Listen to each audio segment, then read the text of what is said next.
മ്യൂട്ടാണ്.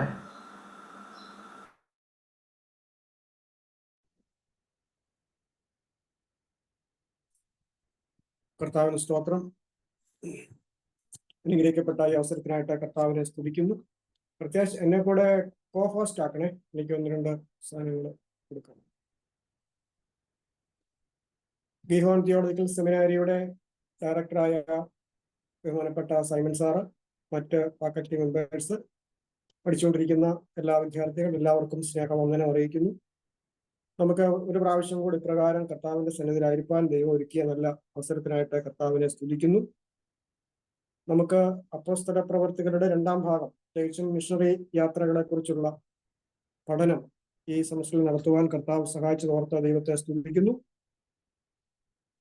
നമ്മുടെ കഴിഞ്ഞ ക്ലാസ്സുകളിൽ അപ്പോസ്തല പ്രവർത്തികളുടെ 12 വരെയുള്ള അധ്യായങ്ങളുടെ ഒരു ഏകദേശ രൂപവും, അതോടൊപ്പം അപ്പോസ്തല പ്രവർത്തികളുടെ ഒരു ഇൻട്രഡക്ഷനും നാം പഠിക്കുകയുണ്ടായി. പിന്നീട് 1ാമത്തെ മിഷണറി യാത്രയിലേക്കാണ് നാം പ്രവേശിച്ചത്. 1ാമത്തെ മിഷണറി യാത്ര ഒരു കുറച്ചു കാലം മാത്രം നിന്ന ഒരു യാത്രയായിരുന്നു. അതിനുശേഷം കുറച്ചും കൂടെ ദീർഘമായിട്ട് 2ാമത് ഒരു മിഷണറി യാത്ര പൗലോസ് നടത്തി. അങ്ങനെ 3 മിഷണറി യാത്രകളാണ് പൗലോസിന്റെ സുവിശേഷ ദൗത്യത്തോടുള്ള ബന്ധത്തിൽ നമുക്ക് ഈ അപ്പോസ്തല പ്രവർത്തികളിൽ കാണുവാൻ കഴിയുന്നു. പിന്നീട് അവസാന ഭാഗം റോമിലേക്കുള്ള യാത്രയും റോമിലെ തടവറവാസവുമാണ്. അപ്പോൾ പൗലോസിന്റെ ജീവിതത്തിൽ ഈ 1ാമത്തെ മിഷണറി യാത്ര ആരംഭിക്കുന്നതിന് മുമ്പ് തന്റെ ജീവിതത്തിൽ സംഭവിച്ച 1-2 പ്രധാനപ്പെട്ട കാര്യങ്ങൾ കൂടെ നമുക്കൊന്ന് നോക്കാം. നമുക്കറിയാം, പൗലോസ് ദമസ്കോസിൽ നിന്ന് യെരുശലേമിലേക്ക് വരുമ്പോഴാണ് ദമസ്കോസിന്റെ പടിവാതിൽക്കൽ വെച്ച് കർത്താവിന്റെ എൻകൗണ്ടർ ഉണ്ടാവുകയും പൗലോസ് മാനസാന്തരപ്പെടുകയും ചെയ്യുന്നത് നമുക്ക് കാണുവാൻ. പൗലോസിന്റെ മാനസാന്തരം ഏകദേശം 35-36 AD 35-36 കാലഘട്ടത്തിലായിരിക്കും. പൗലോസിന്റെ മാനസാന്തരത്തെ കുറിച്ച് നാം അപ്പോസ്തല പ്രവർത്തികൾ 9-ാം അധ്യായത്തിലാണ് പഠിക്കുന്നത്. 9-ാം അധ്യായം അതിന്റെ കുറച്ച് വിവരണങ്ങൾ മുമ്പോട്ട് വരുമ്പോൾ പൗലോസിനെ കുറിച്ച് ഒരു പ്രവചനം ഉണ്ടാകുന്നു. അനന്യാസിന്റെ ഒരു പ്രവചനമാണ്.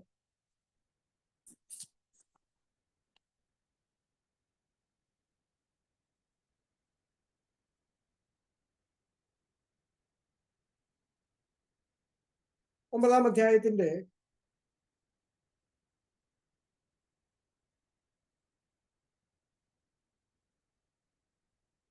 14 മുതലുള്ള വാക്യങ്ങൾ നോക്കാം. ഒരാളൊന്ന് വായിക്കാം.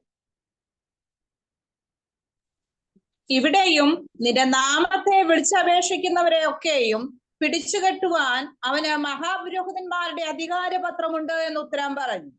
കർത്താവ് അവനോട്, നീ പോക, അവൻ എന്റെ നാമം ജാതികൾക്കും രാജാക്കന്മാർക്കും ഇസ്രായേൽ മക്കൾക്കും മുമ്പിൽ വഹിപ്പാൻ ഞാൻ തിരഞ്ഞെടുത്തിരിക്കുന്ന ഒരു പാത്രമാകുന്നു.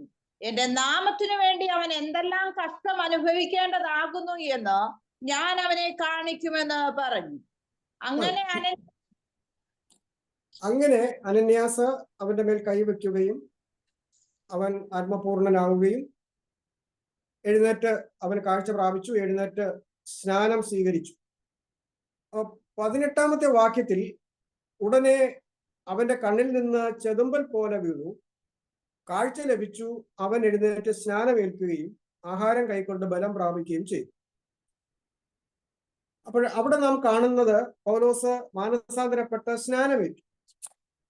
അപ്പൊ സ്നാനമേറ്റ ആ ഒരു വിവരണം പറഞ്ഞതിന് ശേഷം 19-ാമത്തെ വാക്യത്തിൽ അവൻ ദമസ്കോസിലുള്ള ശിഷ്യന്മാരോടുകൂടെ കുറെ നാൾ പാർത്തു എന്നാണ് കാണുന്നത്.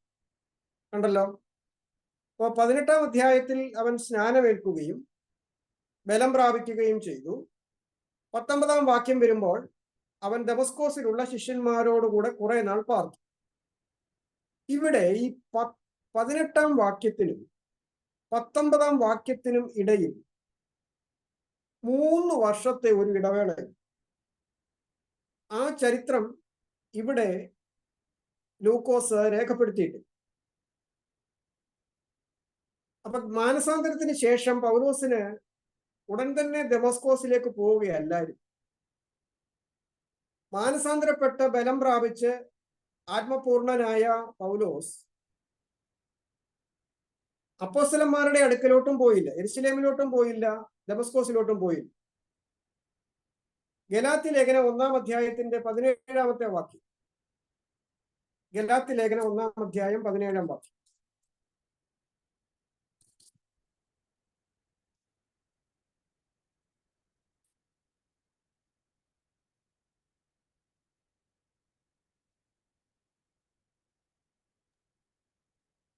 എനിക്ക് മുമ്പേ അപ്പോസ്തലന്മാരായവരുടെ അടുക്കൽ യെരുശലേമിലേക്ക് പോകുകയോ ചെയ്യാതെ നേരെ അറബിയിലേക്ക് പോവുകയും ദമസ്കോസിലേക്ക് മടങ്ങിപ്പോരുകയും ചെയ്തു. അപ്പൊ കണ്ടോ,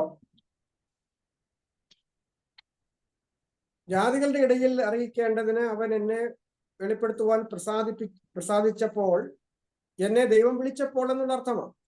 എന്നെ മാനസാന്തരത്തിലേക്ക് നയിക്കുകയും സുവിശേഷ വേലയ്ക്ക് വേണ്ടി എന്നെ കർത്താവ് വിളിക്കുകയും ചെയ്തപ്പോൾ ഞാൻ എന്ത് ചെയ്തു? ഞാൻ മാംസരക്തങ്ങളോട് ആലോചിക്കുകയോ എനിക്ക് മുമ്പേ അപ്പോസ്തലന്മാരായവരുടെ അടുക്കൽ യെരുശലേമിലേക്ക് പോവുകയോ ചെയ്യാം. അപ്പം യാതൊരു മനുഷ്യനോടും പ്രത്യേകിച്ച് ഒരു അഭിപ്രായം ചോദിക്കാതെ, ആലോചന ചോദിക്കാതെയും, സാധാരണയായി ഒരു വലിയ മനുഷ്യൻ മാനസാന്തരപ്പെട്ട് വരുമ്പോൾ അവൻ യെരുശലേമിൽ ചെന്ന് അപ്പോസ്തലന്മാരെ കാണുകയും അവരോടൊപ്പം പ്രാർത്ഥിക്കുകയും അവരുടെ ഒരു നിയോഗം പ്രാപിക്കുകയും ഒക്കെ ചെയ്യേണ്ടത് സ്വാഭാവികമാണ്. കാരണം അപ്പോസ്തലന്മാരാണ് സഭയുടെ പൂർണ്ണമായിട്ടുള്ള ശുശ്രൂഷയുടെ ഉത്തരവാദിത്വമൊക്കെ വഹിക്കുന്നത്. എന്നാൽ പൗലോസ് പറയുന്നു, ഞാൻ മാനസാന്തരപ്പെട്ട എന്നെ കർത്താവ് ഈ സുവിശേഷം ജാതികളുടെ ഇടയിൽ അറിയിക്കേണ്ടതിന് അവനെ എന്നിൽ വെളിപ്പെടുത്തുവാൻ പ്രസാദിച്ചപ്പോൾ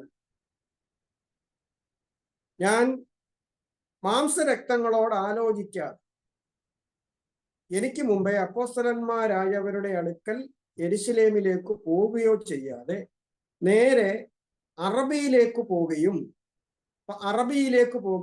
അറേബ്യ മരുഭൂമിയിലേക്ക് പോവുകയും. അപ്പൊ ആ പോയി എന്ന് പറയുമ്പോൾ അവിടെ ചില വർഷങ്ങൾ അദ്ദേഹം ചെലവഴിച്ചു. അറബിയിലേക്ക് പോയി ചില വർഷങ്ങൾ ചെലവഴിക്കുകയും അവിടെ നിന്ന് താൻ എവിടേക്ക് വന്നു? ദമസ്കോസിലേക്ക് തിരികെ വന്നു. അപ്പോൾ ഈ അപ്പോസ്തല പ്രവർത്തികളിൽ 9-ാം അധ്യായം 18-ാം വാക്യത്തിന് ശേഷമുള്ള ഹിസ്റ്ററി എന്ന് പറയുന്നത് ഗലാത്യ ലേഖനം 1-ാം അധ്യായത്തിന്റെ 17-ാമത്തെ വാക്യം. അത് പൗലോസ് തന്നെയാണ് ആ കാര്യം വെളിപ്പെടുത്തുന്നത്. അപ്പം ആ ഒരു ലിങ്ക് നിങ്ങൾക്ക് കിട്ടാൻ വേണ്ടിയാണ്, അതിൻ്റെ ഒരു കണ്ടിന്യൂറ്റി, പൗലോസിന്റെ ശുശ്രൂഷയുടെ ഒരു കണ്ടിന്യൂറ്റി എങ്ങനെയായിരുന്നു എന്നറിയാൻ വേണ്ടിയാണ് ഞാൻ ആ വസ്തുത പറയുന്നത്. അപ്പോൾ അതിനുശേഷം താൻ എന്ത് ചെയ്തു? ദമസ്കോസിലേക്ക് വന്നു. ദമസ്കോസിലേക്ക് തിരികെ വരികയും ചെയ്തു.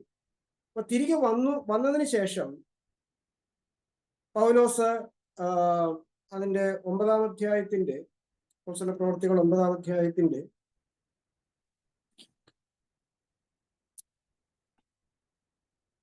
ദമസ്കോസിലേക്ക് വന്ന് ശിഷ്യന്മാരോടൊപ്പം കുറെ നാൾ പാർത്തു. അവിടെ താന് യഹൂദന്മാരോട് സംവദിക്കുകയും സുവിശേഷം അറിയിക്കുകയും ഒക്കെ ചെയ്ത് അവിടെ വലിയൊരു പ്രതികൂലം തനിക്കുണ്ടായി. ദമസ്കോസിലെ ശിഷ്യന്മാരെ യഹൂദന്മാരെ മിണ്ടാതാക്കുകയും അവരോട് ശക്തമായിട്ട് സുവിശേഷം പ്രസംഗിക്കുകയൊക്കെ ചെയ്തു. അതിനുശേഷം കുറെ നാൾ കഴിഞ്ഞപ്പോൾ കുറച്ച് യഹൂദന്മാർ കൂടി പൗലോസിനെ കൊല്ലുവാനുള്ള ആലോചന നടത്തി. അപ്പൊ ആ കൂട്ടുകെട്ട് അറിഞ്ഞിട്ട് അവനെ കൊല്ലുവാൻ അവർ രാവും പകലും നഗര ഗോപുരത്തിൽ കാവൽ വെച്ചു. എന്നാൽ അവന്റെ ശിഷ്യന്മാർ രാത്രിയിൽ അവനെ ഒരു കൊട്ടയിലാക്കി മതിൽ വഴിയായി ഇറക്കി വിട്ടു. അപ്പൊ പൗലോസിനെ അത്ഭുതകരമായി അവിടെ ഒന്നും രക്ഷപ്പെടാൻ അനുവദിക്കുകയാണ്. അപ്പോൾ ദമസ്കോസിന്റെ പടിവാതിൽക്കൽ വെച്ച്, യെരുശലേമിൽ വെച്ച് താൻ എന്ത് ചെയ്യുന്നു? ദമസ്കോസിന്റെ പടിവാതിൽക്കൽ വെച്ച് രക്ഷാനിർണയം പ്രാപിക്കുന്നു, മാനസാന്തരപ്പെടുന്നു, സ്നാനപ്പെടുന്നു. അതിനുശേഷം താൻ ആരോടും പ്രത്യേകിച്ച് ആലോചന ചോദിക്കാതെ യെരുശലേമിലേക്ക് പോകാതെ അപ്പോസ്തലന്മാരെ സന്ദർശിക്കാതെ താൻ അറേബ്യ മരുഭൂമിയിലേക്ക് പോയി. അറേബ്യ മരുഭൂമിയിലേക്ക് പോയതിനു ശേഷം താൻ തിരിച്ച് ദമസ്കോസിലേക്ക്, തൻ്റെ ദേശമാണ്, അപ്പൊ ദമസ്കോസിലേക്ക് താൻ മടങ്ങി വരികയും ദമസ്കോസിലുള്ള പള്ളികളിൽ യേശു തന്നെ ദൈവപുത്രൻ എന്ന് പ്രസംഗിച്ചു. അപ്പൊ ദമസ്കോസിൽ കുറച്ച് വിശ്വാസികളുണ്ട്, ശിഷ്യന്മാരെന്നാണ് പറഞ്ഞിരിക്കുന്നത്, കുറച്ച് ആളുകളുണ്ട്. അവരോട് ചേർന്ന് താൻ യഹൂദന്മാരുടെ പള്ളികളിൽ പോയി യേശു ക്രിസ്തു ദൈവപുത്രനാകുന്നു എന്ന് ശക്തമായി പ്രസംഗിച്ചു. അപ്പൊ അതുകൊണ്ട് അവനെ കണ്ട ചില ആളുകളൊക്കെ അത്ഭുതപ്പെട്ടു. ശൗല് വളരെ ശക്തി പ്രാപിച്ചു. എന്നാൽ യഹൂദന്മാർ അവനെ കൊല്ലുവാൻ തുടങ്ങിയപ്പോൾ അവനെ ശിഷ്യന്മാരെല്ലാവരും കൂടെ വളരെ രഹസ്യമായി പട്ടണത്തിന്റെ മതിൽ ഒരു കൊട്ടയിൽ കയറ്റിയ ശേഷം മതിൽ വഴിയായിട്ട് ഇറക്കി വിട്ടു. ഇറക്കി വിട്ടതിന് ശേഷം 26-ാമത്തെ വാക്യത്തിൽ വായിക്കുന്നു, അവൻ യെരുശലേമിൽ എത്തിയാൽ. അതിന് ശേഷമാണ് പൗലോസ് അവിടെ എന്ത് ചെയ്യുന്നത്? യെരുശലേമിലേക്ക് പോകുന്നത്. ഇത് നമ്മൾ ഗലാത്യ ലേഖനം 1-ാം അധ്യായത്തിന്റെ 11ഉം 12ഉം വാക്യങ്ങളിൽ കാണും. 11ഉം 12 ഞാൻ വായിക്കാം. സഹോദരന്മാരെ, ഞാൻ അറിയിച്ച സുവിശേഷം മാനുഷമല്ല എന്ന് നിങ്ങളെ ഓർപ്പിക്കുന്നു. അത് ഞാൻ മനുഷ്യരോട് പ്രാപിച്ചിട്ടില്ല, പഠിച്ചിട്ടുമില്ല. യേശുക്രിസ്തുവിന്റെ വെളിപ്പാടിനാൽ അത്രേ പ്രാപിച്ചത്. മാനസാന്തരത്തിന് പ്രാപിച്ചത്. ഒന്ന് വായിക്കാം ആ ഭാഗം. സഹോദരന്മാരെ, ഞാൻ അറിയിച്ച സുവിശേഷം മാനുഷ്യമല്ല എന്ന് നിങ്ങളെ ഓർപ്പിക്കുന്നു. അതു ഞാൻ മനുഷ്യരോട് പ്രാപിച്ചിട്ടില്ല, പഠിച്ചിട്ടുമില്ല. യേശുക്രിസ്തുവിന്റെ വെളിപ്പാടിനാൽ അത്രേ പ്രാപിച്ചത്. യഹൂദ മതത്തിലെ എന്റെ മുമ്പിലത്തെ നടപ്പ് നിങ്ങൾ കേട്ടിട്ടുണ്ടല്ലോ. ഞാൻ ദൈവത്തിന്റെ സഭയെ അത്യന്തം ഉപദ്രവിച്ചു മുടിക്കുകയും എന്റെ പിതൃപാരമ്പര്യത്തെ കുറിച്ച് അത്യന്തം എരിവേറി എന്റെ സ്വജനത്തിൽ സമപ്രായക്കാരായ പലരെക്കാളും യഹൂദ മതത്തിൽ അധികം മുതിരുകയും ചെയ്തു പോന്നു. എങ്കിലും എന്റെ ജനനം മുതൽ എന്നെ വേർതിരിച്ച് തന്റെ കൃപയാൽ വിളിച്ചിരിക്കുന്ന ദൈവം തന്റെ പുത്രനെ കുറിച്ചുള്ള സുവിശേഷം ഞാൻ ജാതികളുടെ ഇടയിൽ അറിയിക്കേണ്ടതിന് അവനെ എന്നിൽ വെളിപ്പെടുത്തുവാൻ പ്രസാദിച്ചപ്പോൾ ഞാൻ മാംസരക്തങ്ങളോട് ആലോചിക്കുകയോ എനിക്ക് മുമ്പേ അപ്പോസ്തലന്മാരായവരുടെ അടുക്കൽ യെരുശലേമിലേക്ക് പോകുകയോ ചെയ്യാതെ നേരെ അറബിയയിലേക്ക് പോകുകയും ദമസ്കോസിലേക്ക് മടങ്ങിപ്പോരുകയും ചെയ്തു. മതി. അപ്പം അത്രയും ഭാഗങ്ങൾ ക്ലിയർ ആയല്ലോ. അത്രയും ഭാഗങ്ങൾ വ്യക്തമായിട്ടുണ്ട്. ഓക്കെ, ഇനിയും 3 ആണ്ട് കഴിഞ്ഞിട്ട് അതിന്റെ 18-ാം വാക്യം.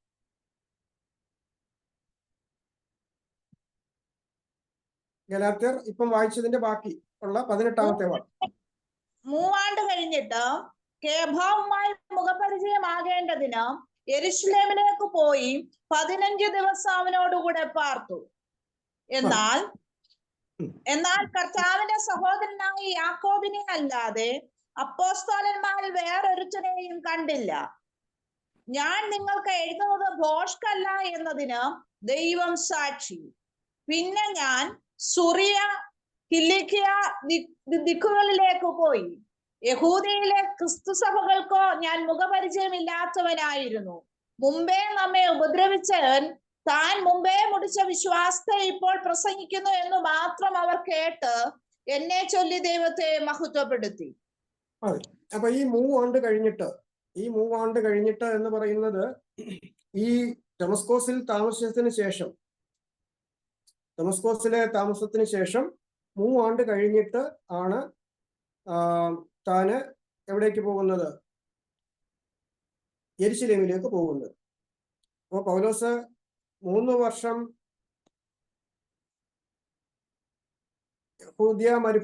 അറേബ്യ മരുഭൂമിയിലായിരുന്നു. അവിടെ താൻ പ്രാർത്ഥനയും ഉപവാസവും ധ്യാനവും ദൈവവുമായിട്ടുള്ള അടുത്ത ഒരു ജീവിതം, താൻ ദൈവസന്നിധിയിൽ 3 വർഷം വേറിട്ടിരുന്നു എന്നാണ് നമുക്ക് അവിടെ കാണുവാൻ കഴിയുന്നത്. അതിനുശേഷം 3 വർഷം കുറച്ചു നാൾ വന്ന് താൻ ദമസ്കോസിലെ ശുശ്രൂഷയ്ക്ക് ശേഷം താൻ വീണ്ടും യെരുശലേമിലേക്ക് പോകുന്നു. ആ യെരുശലേമിലേക്ക് പോകുന്ന ആ ഘട്ടം എന്ന് പറയുന്നത് 3 ആണ്ട് കഴിഞ്ഞിട്ട് എന്നാണ് പറഞ്ഞിരിക്കുന്നത്. അത് നമ്മൾ അപ്പോസ്തല പ്രവൃത്തികൾ 9-ാം അധ്യായത്തിൽ വായിക്കുമ്പോൾ താന് യെരുശലേമിലേക്ക് പോയ കാര്യത്തെക്കുറിച്ച് പറയുന്നുണ്ട്. അവിടെ ചെന്നപ്പോൾ ഇത്രയും വർഷങ്ങൾ ആയിട്ടുണ്ടെങ്കിലും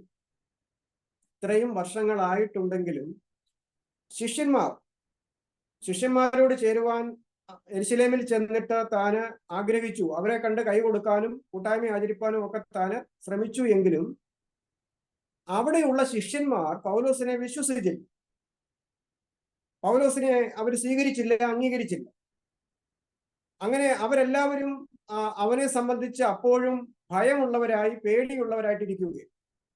അപ്പൊ ആ സമയത്ത് ബർന്നബാസാണ് അവനെ കൂട്ടിക്കൊണ്ട് അപ്പോസ്തലന്മാരുടെ അടുക്കൽ കൊണ്ടുചെല്ലുകയും അവന് സംഭവിച്ച മാനസാന്തരത്തിന്റെ അനുഭവങ്ങളൊക്കെ അവരോട് വിശദീകരിക്കുകയും ചെയ്ത് അവനെ അവിടെ അംഗീകാരയോഗ്യനാക്കി തീർക്കുന്നത് ബർന്നബാസാണ് എന്ന് നമുക്ക് കാണുവാൻ കഴിയും.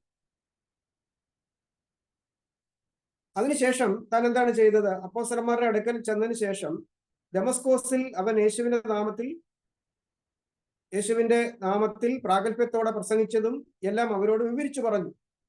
പിന്നെ അവൻ യെരുശലേമിൽ അവരുമായി പെരുമാറുകയും കർത്താവിന്റെ നാമത്തിൽ പ്രാഗൽഭ്യത്തോടെ പ്രസംഗിക്കുകയും ചെയ്തു വന്നു.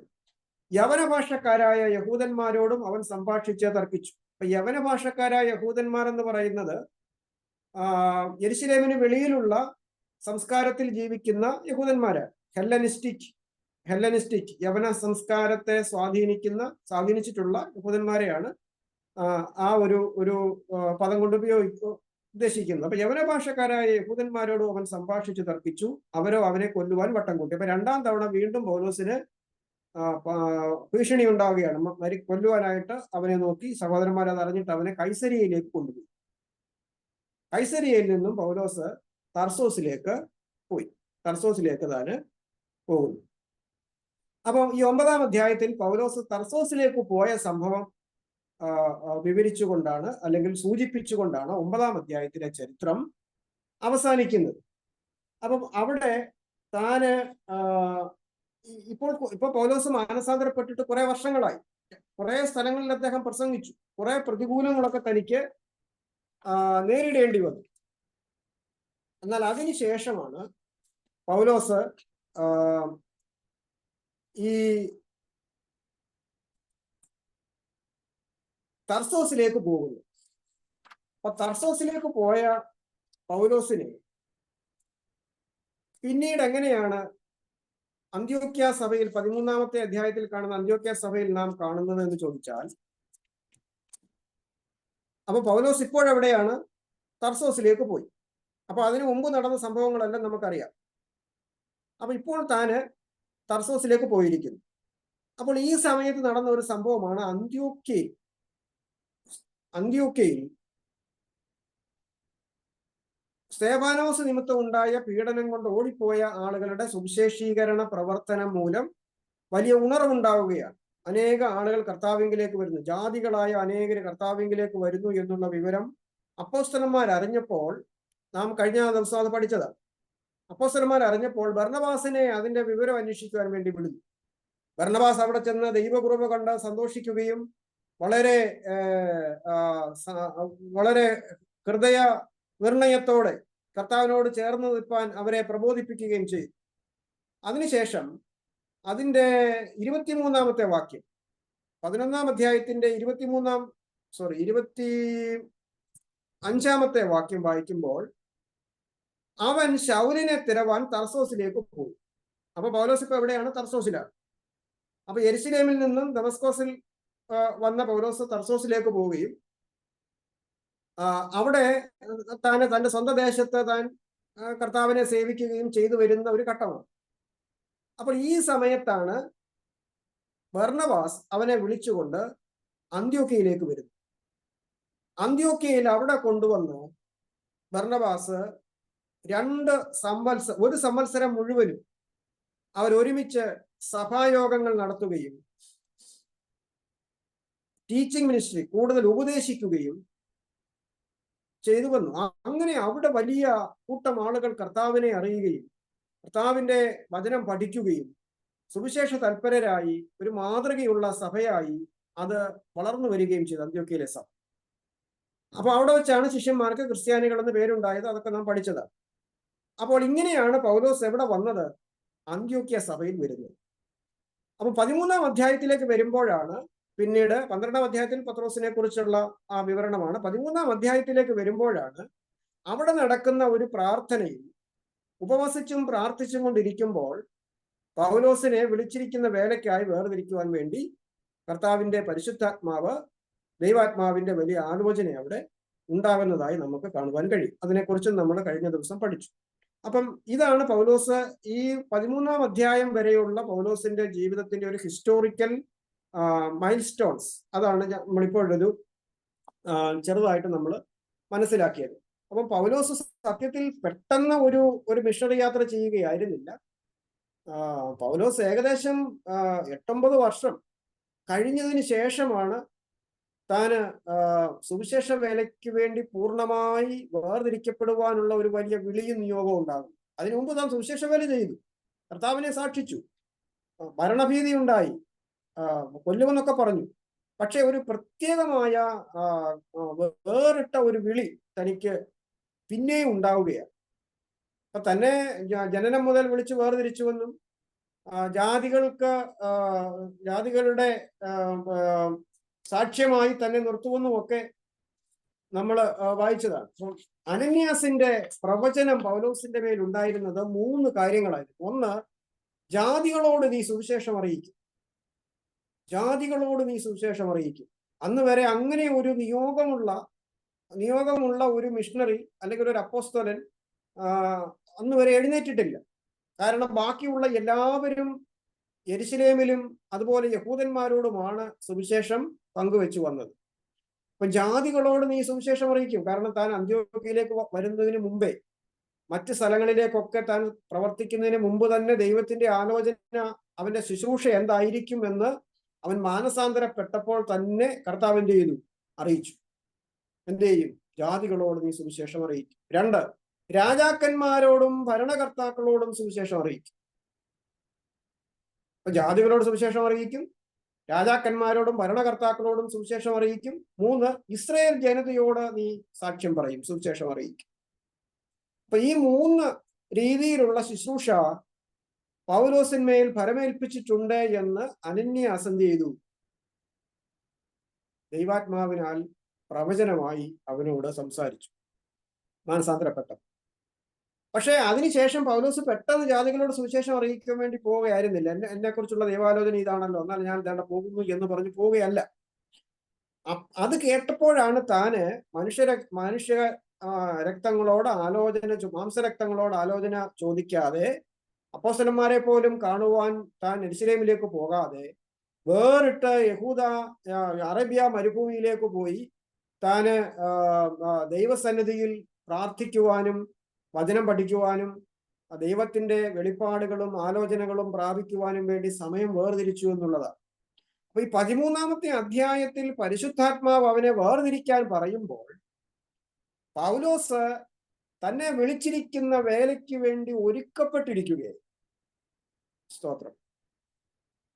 അപ്പൊ നമ്മെ ദൈവം ഒരു ശുശ്രൂഷ ഫലമേൽപ്പിക്കുന്നുണ്ട് എന്നൊരു ആലോചന നമുക്ക് ലഭിച്ചാൽ നാം അതിനുവേണ്ടി ദൈവസന്നിധിയിൽ കാത്തിരിക്കുകയും പ്രാർത്ഥിക്കുകയും ദൈവത്തിന്റെ ആലോചന ചോദിക്കുകയൊക്കെ ചെയ്ത് നാം ഒരുക്കപ്പെട്ടിരിക്കണം. തക്ക സമയമാകുമ്പോഴാണ് ദൈവം വേർതിരിക്കുവാൻ സഭയോട് പറയുന്നത്, പരിശുദ്ധാത്മാവിനാൽ ഉള്ള ആലോചന അറിയിക്കുന്നത്. അപ്പൊ ദൈവത്തിന്റെ കൃത്യമായ സമയത്തായിരിക്കണം ദൈവത്തിന്റെ വേലയ്ക്ക് വേണ്ടിയുള്ള പുറപ്പാട്. അതിനുവേണ്ടി നാം ഒരുക്കപ്പെടണമെന്നുള്ളതാണ്. പൗലോസ് അതിനുവേണ്ടി ഒരുക്കപ്പെട്ടു. താൻ വളരെയധികം കഷ്ടപ്പെട്ടാണ് ഈ 3 വർഷം താൻ ദൈവിക വെളിപ്പാടിന് മുമ്പിൽ ഇരുന്നത്. അതിനുശേഷമാണ് താൻ യെരുശലേമിലേക്ക് പോയി അപ്പോസ്തലന്മാരുടെ അധികാരവും അംഗീകാരവും ഒക്കെ നേടി താൻ വരുന്നത്. എന്നാൽ അതിനുശേഷവും താൻ ഉടനെ ജാതികളോട് സുവിശേഷം അറിയിക്കാൻ പോവുകയല്ല. ജാതികളോട് സുവിശേഷം അറിയിക്കുവാനുള്ള ഒരു അവസരം കർത്താവ് അവന് കൊടുത്തു. അന്ത്യോക്യയിൽ ആ സമയം നാം വായിക്കുന്നത് ഒരു സംവത്സരം മുഴുവൻ സഭായോഗങ്ങൾ കൂടുകയും, എന്ന് പറഞ്ഞാൽ അവിടുത്തെ പാസ്റ്റൽ മിനിസ്ട്രി അവർ ചെയ്തു. അതുപോലെ ബഹുജനത്തെ ഉപദേശിച്ചു. അവർക്ക് ബൈബിൾ ക്ലാസ് ഉണ്ടായിരുന്നു, ടീച്ചിങ് മിനിസ്ട്രി ഉണ്ടായിരുന്നു. അവർ ദൈവവചനം ശക്തമായി പഠിപ്പിച്ചു. അങ്ങനെ അവര് അന്ത്യോക്യയിൽ വലിയ ഒരു കൂട്ടത്തെ വളർത്തിയെടുത്തു. അതുമാത്രമല്ല, അവർക്ക് സഭായോഗവും ടീച്ചിങ്ങും മാത്രമായിരുന്നില്ല. അന്ത്യോക്യയിലെ സഭയിൽ അവര് ഉപവസിക്കുകയും പ്രാർത്ഥിക്കുകയും ചെയ്തു വന്നിരുന്നു. അന്ത്യോക്യയിലെ സഭയുടെ പ്രത്യേകത യെരുശലേമിലെ സഭയേക്കാൾ അനുഗ്രഹിക്കപ്പെട്ട സഭയായിട്ട് വന്നു. അവിടെ പ്രവാചകന്മാരുണ്ടായിരുന്നു, അവിടെ ഉപദേഷ്ടാക്കന്മാരുണ്ടായിരുന്നു, അവിടെ ശുശ്രൂഷകന്മാരുണ്ടായിരുന്നു. ഇതെല്ലാം ജീവിതത്തിന്റെ വ്യത്യസ്ത തലങ്ങളിലുള്ള വ്യത്യസ്ത നിലവാരങ്ങളിലുള്ള ഉദ്യോഗസ്ഥന്മാരും അടിമകളും വ്യത്യസ്ത രാജ്യക്കാരും ഒക്കെ ഉള്ള ഒരു ഒരു ഒരു മൾട്ടി കൾച്ചറൽ സൊസൈറ്റി ആയിട്ട് നമുക്ക് അവരെല്ലാം ഒരുമിച്ച് കർത്താവിന്റെ സന്നിധിയിലായിരിക്കുന്ന ഒരു അനുഭവം നമുക്ക് കാണാൻ കഴിയും. വളരെ അനുഗ്രഹിക്കപ്പെട്ട ഒരു അനുഭവമുള്ള സഭ. അപ്പൊ അനുഗ്രഹിക്കപ്പെട്ട ഐക്യതയുള്ള അനുഭവങ്ങളുള്ള ഒരു സഭയിലാണ് പരിശുദ്ധാത്മാവിന്റെ ശബ്ദം, പരിശുദ്ധാത്മാവിന്റെ ആലോചന ഉണ്ടാകുന്നത് എന്ന് നമുക്കറിയാം. അവിടെ ഒരുക്കപ്പെട്ട വ്യക്തികളെ വേർതിരിക്കുക. അന്നേരം പൗലോസിന് ഈ സുവിശേഷ വേലയ്ക്ക് വേണ്ടിയുള്ള വിളി ലഭിക്കുകയല്ല. അത് നമ്മൾ തെറ്റിദ്ധരിക്കരുത്. 13-ാം അധ്യായത്തിലല്ല പൗലോസിന്റെ വിളി. 13-ാം അധ്യായത്തിൽ പൗലോസിന്റെ വേലയ്ക്ക് വേണ്ടി വേർതിരിക്കുകയാണ്. അർത്ഥാത് നമുക്ക് വേണമെങ്കിൽ ഒരു ഓർഡിനേഷൻ എന്ന് പറയാം. കൈവച്ച് പറഞ്ഞയക്കുകയാണ്. അവിടെ അപ്പോസ്തലന്മാരല്ല കൈവച്ച് പറഞ്ഞയച്ചത്. ആ സഭയിലുള്ള മൂപ്പന്മാരും പ്രവാചകന്മാരും ശുശ്രൂഷകന്മാരും ഒക്കെ കൂടി ചേർന്നാണ്. അപ്പൊ സഭയാണ് ഒരു വ്യക്തിയെ കർത്താവിന്റെ വേലയ്ക്ക് വേണ്ടി അംഗീകാരത്തോടു കൂടി അയക്കേണ്ടത്. അപ്പൊ അന്ത്യോക്യയിലെ സഭയുമായിട്ട് പൗലോസിന് വലിയ ബന്ധമുണ്ട്. അന്ത്യോക്യയിലെ സഭയോട് പൗലോസിന് വലിയൊരു കടപ്പാടുണ്ട്. ആ സഭയാണ് അവന് വേണ്ടി പ്രാർത്ഥിക്കുകയും അവനെ ഒരുക്കുകയും അവനെ കർത്താവിന്റെ വേലയ്ക്ക് വേണ്ടി അയക്കുകയും ചെയ്യുന്നത് എന്ന് നമുക്ക് കാണാം. എന്നാൽ ഈ അയക്കപ്പെടുന്നതിന് മുമ്പ് അപ്പോസ്തലന്മാരെ ചെന്ന് കണ്ടു. അപ്പോസ്തലന്മാരോടുള്ള അനുവാദം, അംഗീകാരം, അനുഗ്രഹം ഒക്കെ താൻ മേടിച്ചു. ഒരു അപ്രൂവൽ അത് താൻ മേടിച്ചിട്ടുണ്ട്. അപ്പോൾ തന്റെ പ്രവർത്തനങ്ങൾ കൂടുതലും ജാതികളുടെ ഇടയിലായതുകൊണ്ട് താൻ യെരുശലേമിൽ അധികം തങ്ങുകയോ യെരുശലേമിലുള്ളവരോട് അധികം സഹകരിക്കുകയോ ഒന്നും ചെയ്തില്ല. കാരണം യെരുശലേമിലുള്ളവർക്ക് അപ്പോഴും തന്നെ-കുറിച്ച് വളരെ ഭയമുണ്ട്. ഇവൻ യഥാർത്ഥത്തിൽ മാനസാന്തരപ്പെട്ടവനാണോ എന്ന് പോലും അവർക്കൊക്കെ സംശയമുണ്ട്. ബർന്നബാസ് ആണ് ആ തെറ്റിദ്ധാരണ തിരുത്തിയത്. ഇവിടെ മറ്റൊരു പ്രശ്നം കൂടിയുണ്ട്. യവന ഭാഷ സംസാരിക്കുന്ന യഹൂദന്മാരായ യഹൂദ ക്രിസ്ത്യാനികൾക്ക് അവരുടെ ചിന്തയിൽ ഈ ജ്ഞാനമതം അല്ലെങ്കിൽ നോസ്റ്റിസിസം എന്നൊക്കെ നമ്മൾ പഠിച്ചിട്ടുള്ള ജ്ഞാനമതത്തിന്റെ വലിയ സ്വാധീനമുണ്ട്. ലോകജ്ഞാനത്തിന്റെ വലിയ സ്വാധീനമുള്ള ആളുകളാണ് അവര്. യെരുശലേമിലെ യഹൂദന്മാരെന്ന് പറയുന്നത് ന്യായപ്രമാണവുമായിട്ട് ബന്ധമുള്ളവർ. അപ്പൊ ന്യായപ്രമാണവാദികളായ യെരുശലേമിലെ യഹൂദന്മാരും ഗ്രീക്ക് ഫിലോസഫിയുമായിട്ട് ബന്ധമുള്ള യവനായ യഹൂദന്മാരും ഉള്ള ഒരു സമൂഹത്തിൽ പൗലോസ് ഈ രണ്ട് തർക്കങ്ങളിലും ഏർപ്പെടാതെ കർത്താവിന്റെ വേലയിൽ ഉറ്റിരിക്കുവാൻ വേണ്ടി താൻ എന്ത് ചെയ്യുന്നു? വേറിട്ട് മാറുകയും അവരോട് കൂടുതൽ അവിടെ നിൽക്കാതെ, വലിയ അംഗീകാരത്തിന് വേണ്ടി നിൽക്കാതെ താൻ ജാതികളുടെ ഇടയിലുള്ള വേലയ്ക്ക് വേണ്ടി താൻ ഇവിടെ വരുന്നു, അന്ത്യോക്യയിലേക്ക് വരുന്നതായിട്ട് നമുക്ക് കാണുവാൻ കഴിയും. അതുകൊണ്ട് തിമോത്തിയോസിനും തീത്തോസിനും ഒക്കെ പൗലോസ് ലേഖനം എഴുതുമ്പോൾ വ്യർത്ഥമായ കിഴവിക്കഥകളും അതുപോലെ ഒന്നിനും കൊള്ളാത്ത തർക്കസൂത്രങ്ങളും അതുപോലെ അന്തമില്ലാത്ത വംശാവലിയിലുമൊക്കെ തിമോത്തിയോസെ നീ കുടുങ്ങിപ്പോകരുത്. അവരൊക്കെ ഈ അന്ത്യകാലത്ത് മായാവികളായി വന്ന് ജനങ്ങളെ തെറ്റിച്ചു കളയുന്ന ആളുകളാണ്. അങ്ങനെയുള്ള പലരുടെയും വിശ്വാസ കപ്പൽ തകർന്നുപോയി. നീ എന്നോട് കേട്ട സത്യ ഉപദേശത്തിൽ നിലനിൽക്കണമെന്നൊക്കെ പ്രബോധിപ്പിക്കുന്നത് ഈ ഒരു പശ്ചാത്തലത്തിൽ കൂടിയാണ്. അപ്പോൾ ഇവിടെ നമുക്ക് അവരെ വേർതിരിച്ച് കൊണ്ടുവരുന്നു. അവനോടുള്ള ദൈവത്തിന്റെ ആലോചന നിവർത്തീകരിക്കുന്നു. അങ്ങനെ പൗലോസ് സുവിശേഷ യാത്രയ്ക്ക് വേണ്ടി പുറപ്പെടുന്ന ആ ഒരു കാര്യമാണ് നമ്മൾ 13-ാമത്തെ അധ്യായത്തിൽ കാണുന്നത്. അപ്പൊ 13-ാം അധ്യായത്തിലെ 1-ാമത്തെ മിഷണറി യാത്ര ആരംഭിക്കുകയാണ്. പൗലോസ് വളരെ പ്രാർത്ഥനയോടും നിയോഗത്തോടും കൂടെ ഒരു യാത്ര പുറപ്പെടുവാനായിട്ട് പോവുകയാണ്. അപ്പോൾ അങ്ങനെ കൈവച്ച് അവരോട് പറഞ്ഞു, നിങ്ങൾ കർത്താവിന്റെ വേലയ്ക്ക് വേണ്ടി ആത്മാവ് നിങ്ങളെ വേർതിരിച്ചിരിക്കുന്നു, വിളിച്ചിരിക്കുന്നു. അതുകൊണ്ട് ഞങ്ങൾ നിങ്ങളെ ദൈവത്തിന്റെ സുവിശേഷം പ്രസംഗിക്കുവാൻ നിങ്ങളെ അയക്കുകയാണ്. അപ്പൊ ഇതും എങ്ങോട്ട് പോകണം, എവിടെ പോകണമെന്നുള്ള ഒരു ഒരു ഒരു നിശ്ചയമൊന്നും അവർക്കില്ല. അപ്പൊ കൈവച്ച് അവരെ പറഞ്ഞയച്ചു. 4-ാമത്തെ വാക്യം, പരിശുദ്ധാത്മാവ് അവരെ പറഞ്ഞയച്ചിട്ട് അവർ സെലൂക്യയിലേക്ക് ചെന്നു. അവർ സെലൂക്യയിലേക്ക് ചെന്നു. അപ്പോൾ അവർ അന്ത്യോക്യയിൽ നിന്ന് പോയത് എവിടെയാണ്? സെലൂക്യയിലേക്കാണ്. അന്ത്യോക്യയിൽ നിന്ന് അവർ പോയത് സെലൂക്യയിലേക്കാണ്.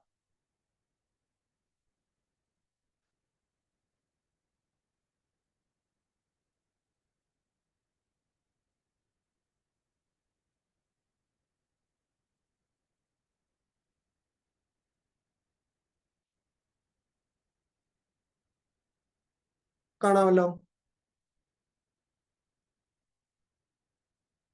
ഇത് നിങ്ങളൊന്ന് നോട്ട് ചെയ്തിട്ടോ, ആ സ്ഥലം ഒന്ന് നോട്ട് ചെയ്തിട്ടോ.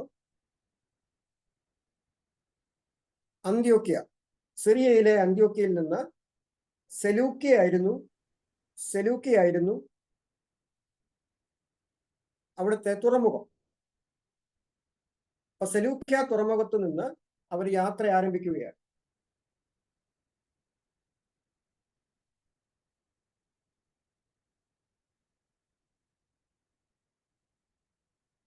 അത് സിറിയയ്ക്ക് സമീപമുള്ള സ്ഥലമാണ് സെലൂക്യ. സെലൂക്യയിൽ നിന്ന് അവർ കുപ്രോസിലേക്ക് വരികയാണ്. കുപ്രോസിലെ സലമീസ് ആണ് ആദ്യത്തെ സ്ഥലം. സലമീസിൽ നിന്ന് അവര് പാഫോസിലേക്കും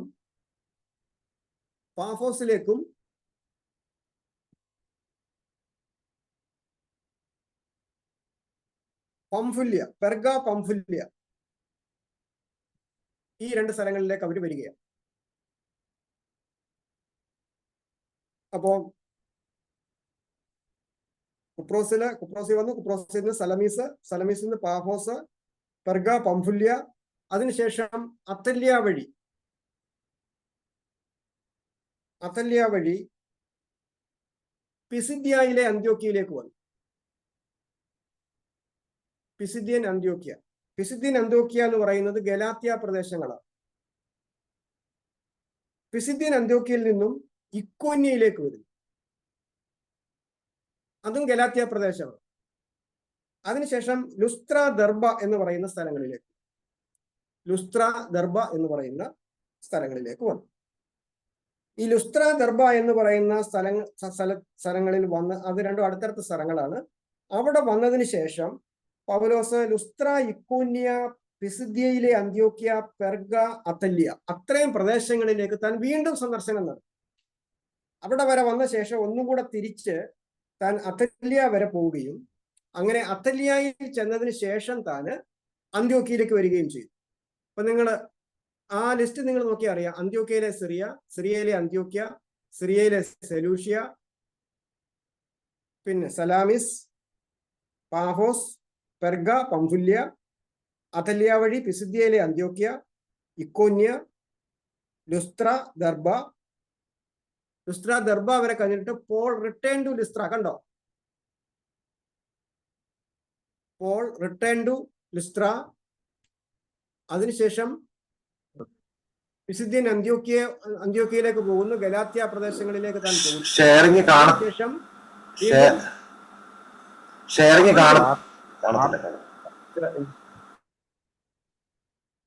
കാണത്തില്ലേ? കാണാമോ?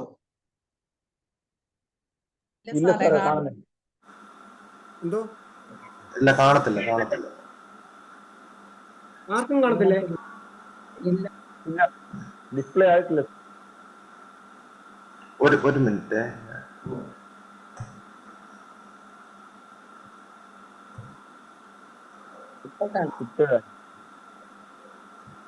ഇപ്പൊ കാണാമോ? കാണാം. ചാപ്റ്ററിന്റെ പേരാണ് കാണുന്നത്.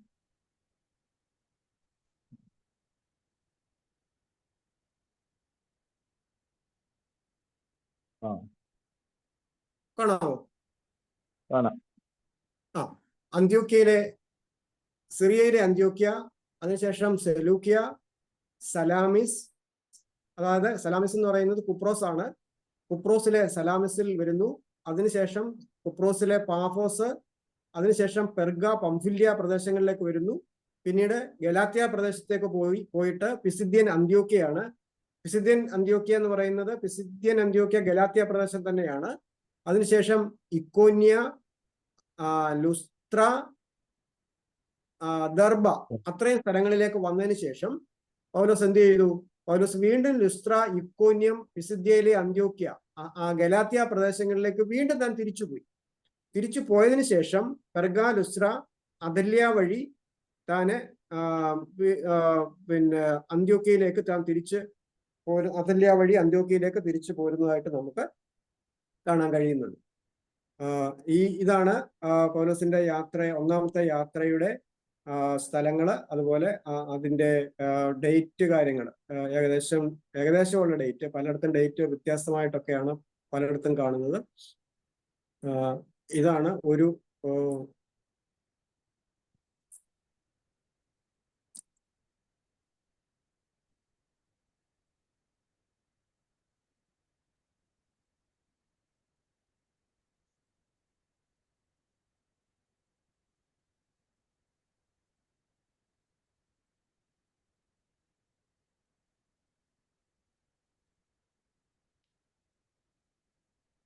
ഇതാണ് ഒരു ഡീറ്റെയില്. അതിനുശേഷം നമുക്ക് ഒരെണ്ണം കൂടെ ഞാൻ കാണിക്കാം. അതുകൂടെ കാണുമെന്ന് നോക്കട്ടെ.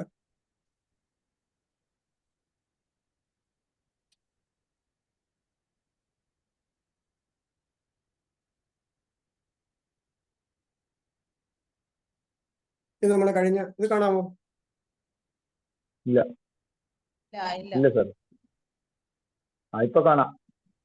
ഓക്കെ. അപ്പോൾ ഇവിടെ ഈ സിറിയ എന്ന് പറയുന്ന സ്ഥലത്ത് കണ്ടോ, അന്ത്യോക്യയിൽ നിന്ന് സെലൂക്യയിൽ വന്നതിന് ശേഷം കുപ്രോസിലെ സലാമിസിലേക്ക് വരുന്നു. അത് തുറമുഖമാണ്. അപ്പം സെലൂക്യ തുറമുഖമാണ്. അവിടെ നിന്നും സലാമിസിലേക്ക് വരുന്നു. സലാമിസ് തുറമുഖമാണ് കുപ്രോസ് ദ്വീപിലെ. അതിനുശേഷം പാഫോസിലേക്ക് വന്നതിന് ശേഷം നേരെ പെർഗയിലേക്ക് പോകുന്നു. പെർഗയിൽ നിന്ന് താന്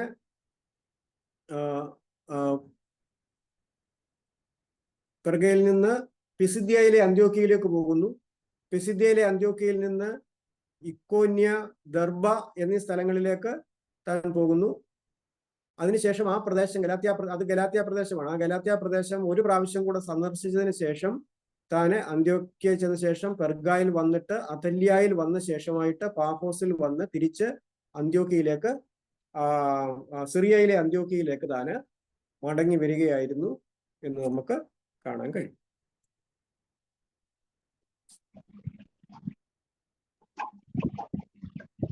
അപ്പം ഈ സ്ഥലങ്ങള് ആണ് താൻ യാത്ര. 13-ാം അധ്യായത്തിൽ നമുക്ക് ഈ സ്ഥലങ്ങളിലൂടെയുള്ള യാത്രയുടെ വിവരണങ്ങൾ നമുക്ക് കാണുവാൻ കഴിയും. അപ്പോൾ 4-ാമത്തെ വാക്യത്തിൽ നാം വായിക്കുന്നത്, പരിശുദ്ധാത്മാവ് പറഞ്ഞയച്ചിട്ട് അവര് എന്ത് ചെയ്തു? പരിശുദ്ധാത്മാവ് പറഞ്ഞയച്ചിട്ട് അവർ സെലൂക്കയിലേക്ക് ചെന്നു. അപ്പം ഇവിടെ നമ്മൾ മനസ്സിലാക്കേണ്ട ഒരു കാര്യം, പരിശുദ്ധാത്മാവാണ് അവരെ വേർതിരിക്കുവാൻ വേണ്ടി പറഞ്ഞത്. പരിശുദ്ധാത്മാവാണ് അവരെ സുവിശേഷ വേലയ്ക്ക് വേണ്ടി വേർതിരിക്കുവാൻ പറഞ്ഞത്. അവ വേർതിരിക്കുവാൻ പറഞ്ഞ പരിശുദ്ധാത്മാവ് തന്നെ അവരെ എങ്ങോട്ട് പറഞ്ഞയച്ചു? സെലൂക്കയിലേക്ക് പറഞ്ഞയച്ചു. അപ്പൊ ചില സ്ഥലങ്ങളിൽ, മിക്ക ഇടങ്ങളിലും എവിടേക്ക് പോകണം, എവിടേക്ക് പോകരുത് എന്ന് പരിശുദ്ധാത്മാവ് പറയുന്നതായി നമുക്ക് കാണുവാൻ. അപ്പൊ പരിശുദ്ധാത്മാവാണ് നമ്മെ വിളിച്ച് നിയോഗിക്കുന്നതെങ്കിൽ പരിശുദ്ധാത്മാവ് തന്നെയാണ് ആ വേല എവിടെ ചെയ്യണം, എങ്ങനെ മുന്നോട്ട് പോകണം എന്ന് നമുക്ക് വഴികാട്ടും. അപ്പൊ പൗലോസിന്റെ പരിചയം എന്താണ്? പൗലോസ് ഒരിക്കലും മാംസരക്തങ്ങളോട് ആലോചന ചോദിച്ചിട്ടില്ല. അപ്പോൾ അന്ത്യോക്യയിലെ പ്രവാചകന്മാരോടോ അവിടെയുള്ള മൂപ്പന്മാരോടോ ഒന്നും എവിടേക്കാണ് സുവിശേഷം കൊണ്ട് പോകേണ്ടതെന്ന് ചോദിച്ചില്ല. കാരണം പൗലോസിന്റെ അനുഭവം, പൗലോസിനെ നടത്തുന്നത് ദൈവത്തിന്റെ പരിശുദ്ധാത്മാവിന്റെ ആലോചനയായിരുന്നു. അതുകൊണ്ട് തനിക്കറിയാം തന്നെ എന്ത് ചെയ്യും? പരിശുദ്ധാത്മാവ് നടത്തും. തന്റെ വേലയിൽ പരിശുദ്ധാത്മാവ് മുമ്പോട്ട് കൊണ്ടുപോകും എന്ന് തനിക്ക് ഉറപ്പുണ്ടായിരുന്നു. 16-ാമത്തെ അധ്യായത്തിൽ വരുമ്പോൾ 2-ാമത്തെ മിഷണറി യാത്രയാണ്. അതിന്റെ 6-ാമത്തെ വാക്യത്തിൽ ആസയിൽ വചനം പ്രസംഗിക്കരുതെന്ന് പരിശുദ്ധാത്മാവ് വിലക്കുകയാൽ. കണ്ടോ? അപ്പൊ ചില യാത്രകളിൽ, ചില സ്ഥലങ്ങളിൽ, ചിലയിടങ്ങളിൽ പ്രസംഗിക്കരുത് എന്ന് തന്നെ ദൈവത്തിന്റെ ആത്മാവ് പറഞ്ഞു. അപ്പൊ ചിലയിടങ്ങളിൽ വേല ചെയ്യരുത് എന്നും പരിശുദ്ധാത്മാവ് എന്ത് ചെയ്യും? വിലക്കും. അപ്പൊ ഫ്രിഗയിലും ഗലാത്യ ദേശത്തും കൂടി സഞ്ചരിച്ച് മുസിയിലെത്തി മുദിന്യക്ക് പോകുവാൻ ശ്രമിച്ചു. ബുദ്ധിനിക്ക് പോകുവാൻ ശ്രമിച്ചപ്പോൾ യേശുവിന്റെ ആത്മാവോ അവരെ സമ്മതിച്ചില്ല. അപ്പൊ അവിടെയും ഒരു ആലോചന കിട്ടുകയാണ്, നിങ്ങൾ അങ്ങോട്ട് പോകണ്ട.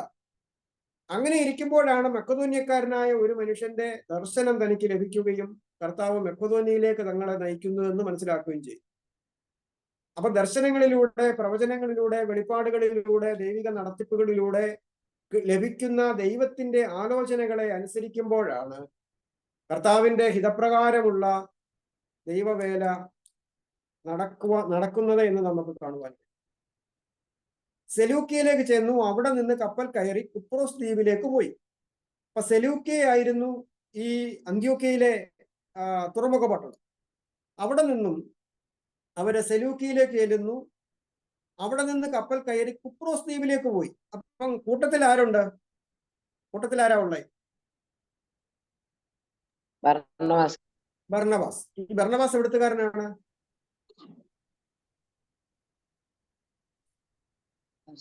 കഴിഞ്ഞ നമ്മൾ പഠിച്ച ബർന്നബാസ് എവിടുത്തുകാരനാണ്? കുപ്രോസ് ദ്വീപുകാരനായ ബർന്നബാസ്.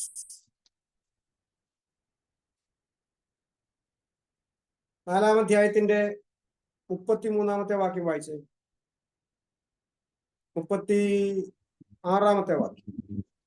പ്രബോധനപുത്രൻ എന്ന് അർത്ഥമുള്ള ബർന്നബാസ് എന്ന അപ്പോസ്തലന്മാർ മറുപേർ വിളിച്ച കുപ്ര ദ്വീപുകാരനായ യോസെഫ് എന്നൊരു ലേവ്യൻ തനിക്കുണ്ടായിരുന്ന നിലം വിറ്റ് പണം കൊണ്ടുവന്ന് അപ്പോസ്തലന്മാരുടെ കാൽക്കൽ വെച്ചു.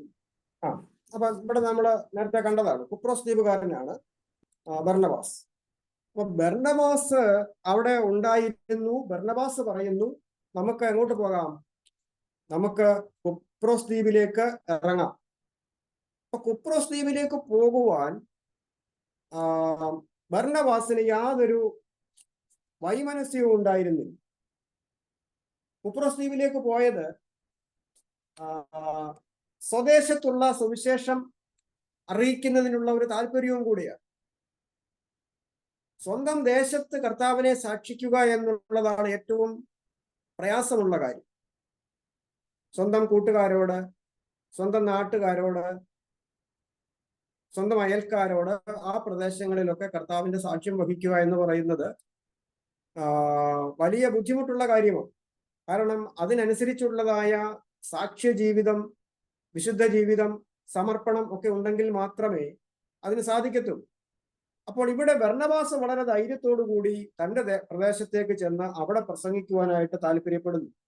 അപ്പൊ ഇത് ബർന്നബാസിന്റെ ഈ ഒരു ശൈലി, ഈ ഒരു മെത്തേഡ്, അല്ലെങ്കിൽ അദ്ദേഹത്തിന്റെ ആ ഒരു നിയോഗം, അത് നമുക്ക് വളരെയധികം ചലഞ്ചിങ് ആണ്. നമുക്ക് നമ്മുടെ പരിചയക്കാരോടും നമ്മുടെ ദേശത്തിലും ഒക്കെ സുവിശേഷം അറിയിക്കുവാൻ കഴിയുന്ന ഒരു ഒരു ഒരു ജീവിത ശൈലി നമുക്ക് ഉണ്ടായിരിക്കണം. അവിടെയുള്ള ആ സ്ഥലമൊക്കെ വിറ്റ് മുഴുവനായിട്ട് കൊണ്ട് അപ്പോസ്തലന്മാരുടെ കാൽക്കൽ വെച്ചു. അവിടെ ഒന്നും ഒരു കള്ളത്തരവും കാണിച്ചില്ല. അപ്പോൾ അങ്ങനെ വളരെയധികം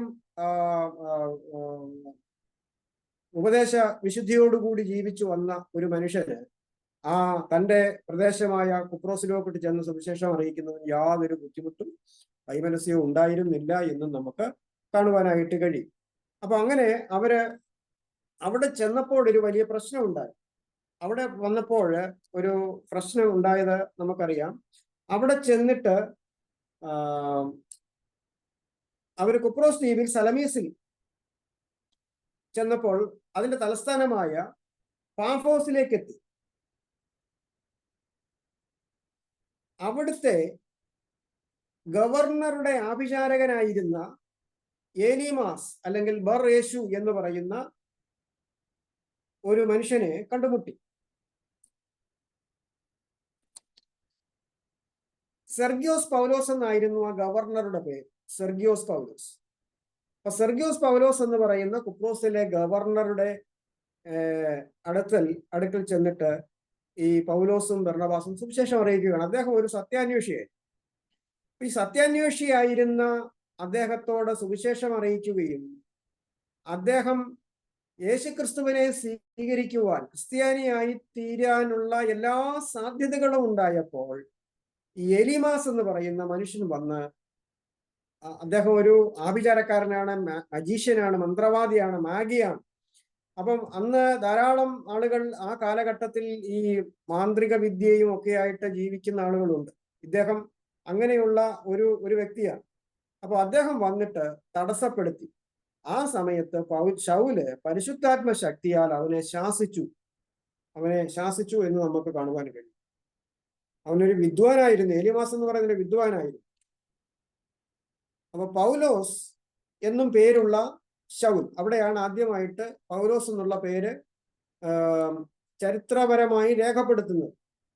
അതിനു മുമ്പ് ഈ അദ്ധ്യക്ഷ സഭയിലൊക്കെ വെച്ച് പൗലോസ് എന്നുള്ള പേര് വിളിച്ചിട്ടുണ്ടാവാം. പക്ഷെ ചരിത്രപരമായി രേഖപ്പെടുത്തുന്നത് ഇവിടെയാണ്. പൗലോസ് എന്നും പേരുള്ള ശൗൽ ആത്മപൂർണനായി അവനെ ഉറ്റുനോക്കി. അപ്പം ദുരാത്മാവ് നിറഞ്ഞുകൊണ്ട് സുവിശേഷത്തിന്റെ ഫലപ്രാപ്തിക്ക് തടസ്സം നിൽക്കുന്ന ദുരാത്മാവിനെ, അത് വാദിച്ച വ്യക്തിയെ പരിശുദ്ധാത്മപൂർണനായിട്ട് ഉറ്റുനോക്കുകയും അവനെ ശാസിക്കുകയും ചെയ്തു. കർത്താവിന്റെ നേർവഴികളെ മറിച്ചു കളയുന്നത് നീ മതിയാക്കിയില്ലയോ എന്ന് അവനോട് ചോദിച്ചപ്പോൾ, ഇപ്പോൾ കർത്താവിന്റെ കൈ നിന്റെ മേൽ വീഴും. വളരെ ആധികാരികമായിട്ട് പറയുകയാണ്. നീ ഒരു സമയത്തേക്ക് കാണാതെ കുരുടനായിരിക്കുമെന്ന് പറഞ്ഞു ഉടനെ അവന് തിമിരവും ഇരുട്ടും അവന്റെ മേൽ വീണു. കൈ പിടിച്ച് നടത്തുന്നവരെ തിരിഞ്ഞ് അവൻ തപ്പി നടന്നു. ദൈവം ഒരു വലിയ അടയാളം അവിടെ പ്രവർത്തിക്കുകയാണ്. ദുരാത്മാവ് ബാധിച്ച് ആഭിചാരം ചെയ്ത് സുവിശേഷത്തിലേക്ക് വരുന്ന ആളുകളെ മറിച്ചു കളയുന്ന ആ വ്യക്തിയെ ആത്മപൂർണനായി ശാസിച്ചപ്പോൾ, അവന്റെ മേൽ അന്ധകാരം വ്യാപിക്കുമെന്ന് പറഞ്ഞപ്പോൾ അവൻ കുരുടനായി തീരുകയും കൈ പിടിച്ച് നടത്തുവാൻ ആളുകളെ അന്വേഷിക്കുകയും ചെയ്ത വലിയ ഒരു അടയാളം, ഒരു അത്ഭുതം അവിടെ സംഭവിക്കുകയാണ്. കുപ്രോസ്തീവിൽ ആ സംഭവിച്ചത് കണ്ടപ്പോൾ ദേശാധിപതി കർത്താവിന്റെ ഉപദേശത്തിൽ വിസ്മയിച്ച് വിശ്വസിച്ചു. ഇപ്പൊ ജാതികളുടെ ഇടയിൽ അടയാളങ്ങളും അത്ഭുതങ്ങളും നടന്ന് ഭരണാധികാരികൾ പോലും ദേശാധിപതികൾ പോലും കർത്താവിനെ അറിയുകയാണ്. അപ്പൊ പൗലോസിനോടുള്ള ആലോചന എന്താണ്? നീ ഭരണാധികാരികൾക്കും ദേശാധിപതികൾക്കും സുവിശേഷ സാക്ഷിയായി തീരും. അതിനുശേഷം എത്രയോ ദേശാധിപതികളെ, എത്രയോ ശതാധിപന്മാരെ, എത്രയോ റോമൻ ഭരണാധികാരികളെയൊക്കെ പൗലോസ് സുവിശേഷവുമായി സന്ധിക്കുന്നതായിട്ട് നമുക്ക് കാണുവാൻ കഴിയും. അപ്പോൾ ഇവിടെ ഈ ഒരു ദേശാധിപതി കർത്താവിൽ വിശ്വസിക്കുന്നതായിട്ട് നമുക്ക് കാണുവാനും കഴിയും. പൗലോസും കൂടെയുള്ളവരും അവിടെ നിന്ന് പാഫോസിൽ നിന്ന് കപ്പൽ നീക്കി പമ്പുല്യ ദേശത്തിലെ പെർഗയിലേക്ക് വന്നു. അവിടെ വെച്ച് യോഹന്നാൻ അവരെ വിട്ടുപിരിഞ്ഞു എന്ന് നമുക്ക് കാണുവാൻ കഴിയും. അവിടെ വെച്ച് യോഹന്നാൻ അവരെ വിട്ടുപിരിഞ്ഞു. അപ്പൊ എന്തുകൊണ്ടായിരിക്കാം യോഹന്നാൻ എന്ന് പറഞ്ഞ മർക്കോസ് ആണ് കേട്ടോ, യോഹന്നാൻ മർക്കോസ് അവരെ വിട്ടുപിരിഞ്ഞു. അപ്പൊ ഈ പ്രദേശത്ത് വന്നപ്പോൾ പൗലോസിന് മലമ്പനി പോലുള്ള ഒരു വലിയ രോഗം പിടിപെട്ടു. അതിനുശേഷമാണ് കുറച്ച് ഉയർന്ന പ്രദേശത്തേക്ക് താന് ഗലാത്യ പ്രദേശത്തേക്ക് താന് മാറിപ്പോകുന്നത് എന്നാണ് ചരിത്രം നമ്മെ പഠിപ്പിക്കുന്നത്. അപ്പോൾ ആ ഒരു സമയത്ത് പൗലോസ് അവിടെ നിന്നും മർക്കോസ് അവിടെ നിന്നും അവരെ വിട്ട് തിരിച്ചു പോരുന്നതായിട്ട് നാം കാണും. ഈ മർക്കോസ് എന്ന് പറയുന്ന ആള് ബർണബാസിന്റെ ബന്ധുവാണ്, അനന്തരവനാണ്. അപ്പം ബർണബാസിന്റെ അനന്തരവനാണ്. ബർണബാസിന്റെ പ്രത്യേക താല്പര്യപ്രകാരമായിരിക്കണം താന് അവരോടൊപ്പം അവിടെ വന്ന് യാത്ര പോയത്. പക്ഷെ ഈ മർക്കോസ് എന്തുകൊണ്ടാണ് അവരെ വിട്ട് തിരിച്ച് പോയത് എന്ന് നമുക്കറിയത്തില്ല. എന്നാൽ നമുക്കിവിടെ ഒന്ന് രണ്ട് നിഗമനങ്ങളിൽ എത്തുവാൻ കഴിയും. ഒന്ന്,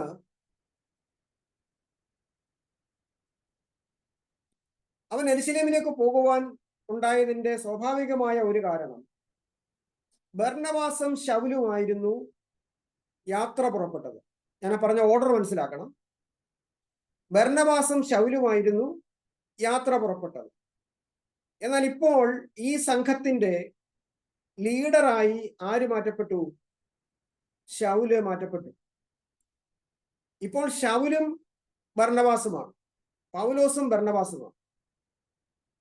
അപ്പോൾ തന്റെ അമ്മാച്ചനെ പുറമോട്ട് മാറ്റിയിട്ട് ഈ പൗലോസ് കയറി എന്ത് ചെയ്തു? നേതാവായി. അപ്പോൾ ബർന്നബാസിന് അതിൽ വിഷയമൊന്നുമില്ല. ബർന്നബാസ് ദൈവാത്മാവിന് കീഴ്പ്പെട്ട് ലീഡർഷിപ്പിനെ അംഗീകരിക്കുന്ന, ദൈവനിയോഗങ്ങളെ അംഗീകരിക്കുന്ന വ്യക്തിയാണ്. എല്ലാ രംഗങ്ങളിലും മറ്റുള്ളവരെ കർത്താവിങ്കിലേക്ക് കൊണ്ടുവരുന്ന ആളാണ്. ബർന്നബാസിന് വേണമെങ്കിൽ പറയാം, നിന്നെ ഒരു മനുഷ്യൻ വിശ്വസിക്കാതിരുന്നപ്പോൾ യെരുശലേമിൽ വെച്ച് ഞാനാണ് അപ്പോസ്തലന്മാർക്ക് പരിചയപ്പെടുത്തിയത്. അപ്പോൾ ഇപ്പോൾ നീ പ്രസംഗിക്കാനും ശുശ്രൂഷിക്കാനും എല്ലാം നീ നേതൃത്വം കൊടുക്കുകയാണ്. നീ ദേശാധിപതിയുടെയൊക്കെ പോകുന്നു, നീ എവിടെ പോകണമെന്ന് നിശ്ചയിക്കുന്നു. ഇങ്ങനെയൊക്കെ വേണമെങ്കിൽ വഴക്കുണ്ടാക്കും. ഇന്നത്തെ കാലത്ത് അങ്ങനെയൊക്കെയുള്ള ഒരുപാട് ലീഡർഷിപ്പിന്റെ ക്രൈസിസ് നമുക്ക് കാണുവാൻ. അപ്പോൾ ഈ ഒരു ലീഡർഷിപ്പിലുള്ള ചേഞ്ച്, ഈ ലീഡർഷിപ്പിൽ വന്നിട്ടുള്ള ചേഞ്ച്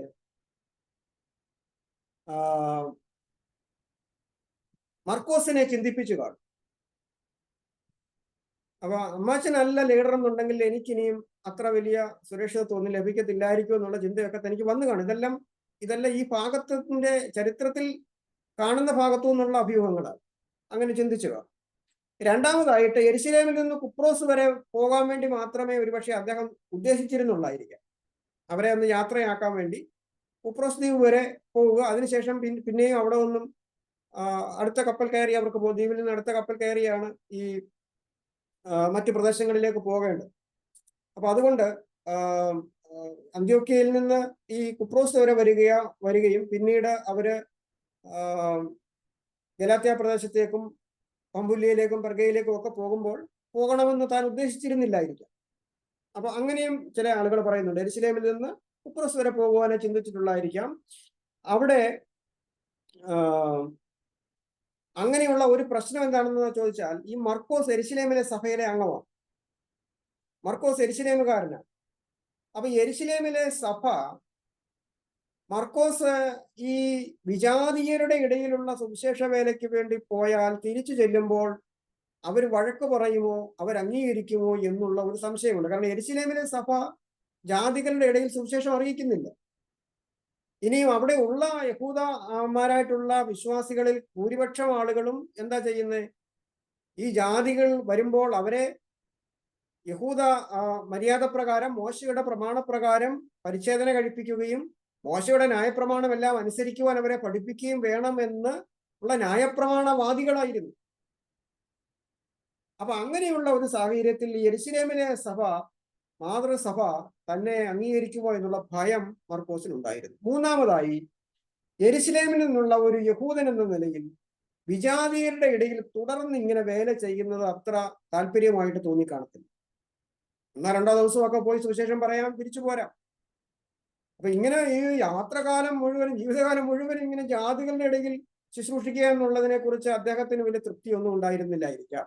നാലാമതായി, വിജാതീയരുമായിട്ടുള്ള ഭക്ഷണപാനീയങ്ങൾ കഴിക്കുന്നത് സംബന്ധിച്ചിട്ടുള്ള അഭിപ്രായ വ്യത്യാസങ്ങൾ, അത് ബർന്നബാസും ശൗലും തമ്മിൽ പോലും നേരത്തെ മുതലേ ഉണ്ടായിരുന്നു. അപ്പൊ അതിൽ ഈ മർക്കോസിന് വളരെയേറെ അസ്വസ്ഥത തോന്നിയിരിക്കാം. ബർന്നബാസ് പോലും അത്രത്തോളം ജാതികളോട് ഭക്ഷണം കഴിക്കുന്നതിൽ താല്പര്യപ്പെട്ടിരുന്നില്ല. അപ്പൊ ആ കാര്യത്തിലാണ് അവർ തമ്മിൽ തർക്കമുണ്ടായിരുന്നത്. അപ്പൊ അങ്ങനെ ആ തർക്കത്തിലും ആ ജീവിതത്തിലും ഒന്നും മർക്കോസിന് ഒരു താല്പര്യം വന്നില്ല. അഞ്ചാമതായി, പല ആളുകളും പറയുന്ന സ്വാഭാവികമായിട്ടുള്ള ഒരു കാര്യം, മർക്കോസിന് ഹോം സിക്നെസ് ഉണ്ടായിരുന്നു. തൻ്റെ അമ്മയെ പിരിഞ്ഞിരിക്കുവാനുള്ള, ദീർഘനാളുകൾ മാറി നിൽക്കുവാനുള്ള ഒരു ബുദ്ധിമുട്ട് തനിക്കുണ്ടായിരുന്നത് കൊണ്ടാണ് താൻ തിരിച്ചു പോകുന്നത് എന്നും പറയുന്നു. അപ്പൊ ഈ 5 കാര്യങ്ങളാണ് പെർഗയിൽ വെച്ച് മർക്കോസ് ഒന്നാമത്തെ മിഷണറി യാത്രയിൽ പെർഗയിൽ വെച്ച് തിരിച്ച് യെരുശലേമിലേക്ക് പോരുവാനുണ്ടായ കാരണം എന്നാണ് വേദപണ്ഡിതന്മാരുടെ പൊതുവായിട്ടുള്ള അഭിപ്രായം. അതിനുശേഷമാണ് അവർ പിസിദ്യയിലെ അന്ത്യോക്യയിലേക്ക് ചെല്ലുന്നു. അവിടെ റോമാക്കാരായിരുന്നു കൂടുതൽ ഉണ്ടായിരുന്നത്, റോമൻ കോളനി ആയിരുന്നു. അവിടുത്തെ റോമൻ കോളനികളിൽ പോയി താന് സുവിശേഷം പ്രസംഗിച്ചു. അതിനുശേഷം താന് പിസിദ്യയിലെ അന്ത്യോക്യയിലേക്ക് വന്ന് താനൊരു വിശദമായിട്ടുള്ള സുവിശേഷ പ്രഭാഷണം നടത്തുന്നുണ്ട്. ആ പ്രഭാഷണത്തിന്റെ ഉള്ളടക്കം, അതുപോലെ പൗലോസിന്റെ ഈ പ്രദേശങ്ങളിലെ സുവിശേഷ വേലയുടെ ചില മാതൃകകൾ, അവയെക്കുറിച്ചും കൂടെ നമുക്ക് നോക്കാം. നമുക്ക് ഒരു 5 മിനിറ്റ് ബ്രേക്ക് എടുത്തതിന് ശേഷം നമുക്ക് വരാം. 5 മിനിറ്റ്.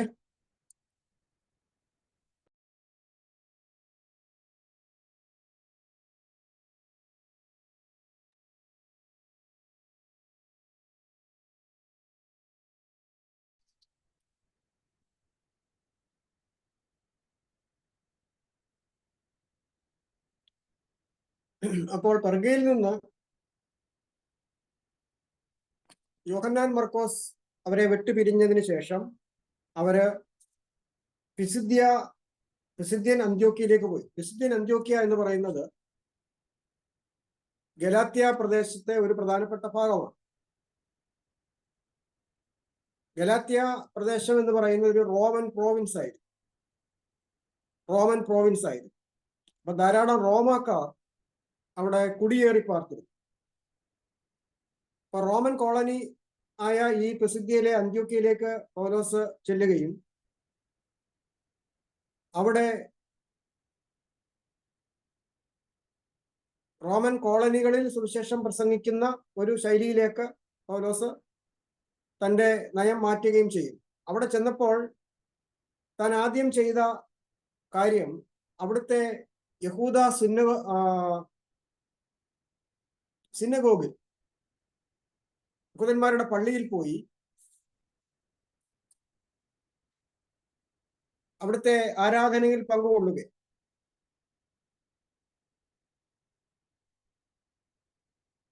അപ്പൊ ശബത്ത് ദിവസം അവര് പള്ളിയിൽ ചെന്നു.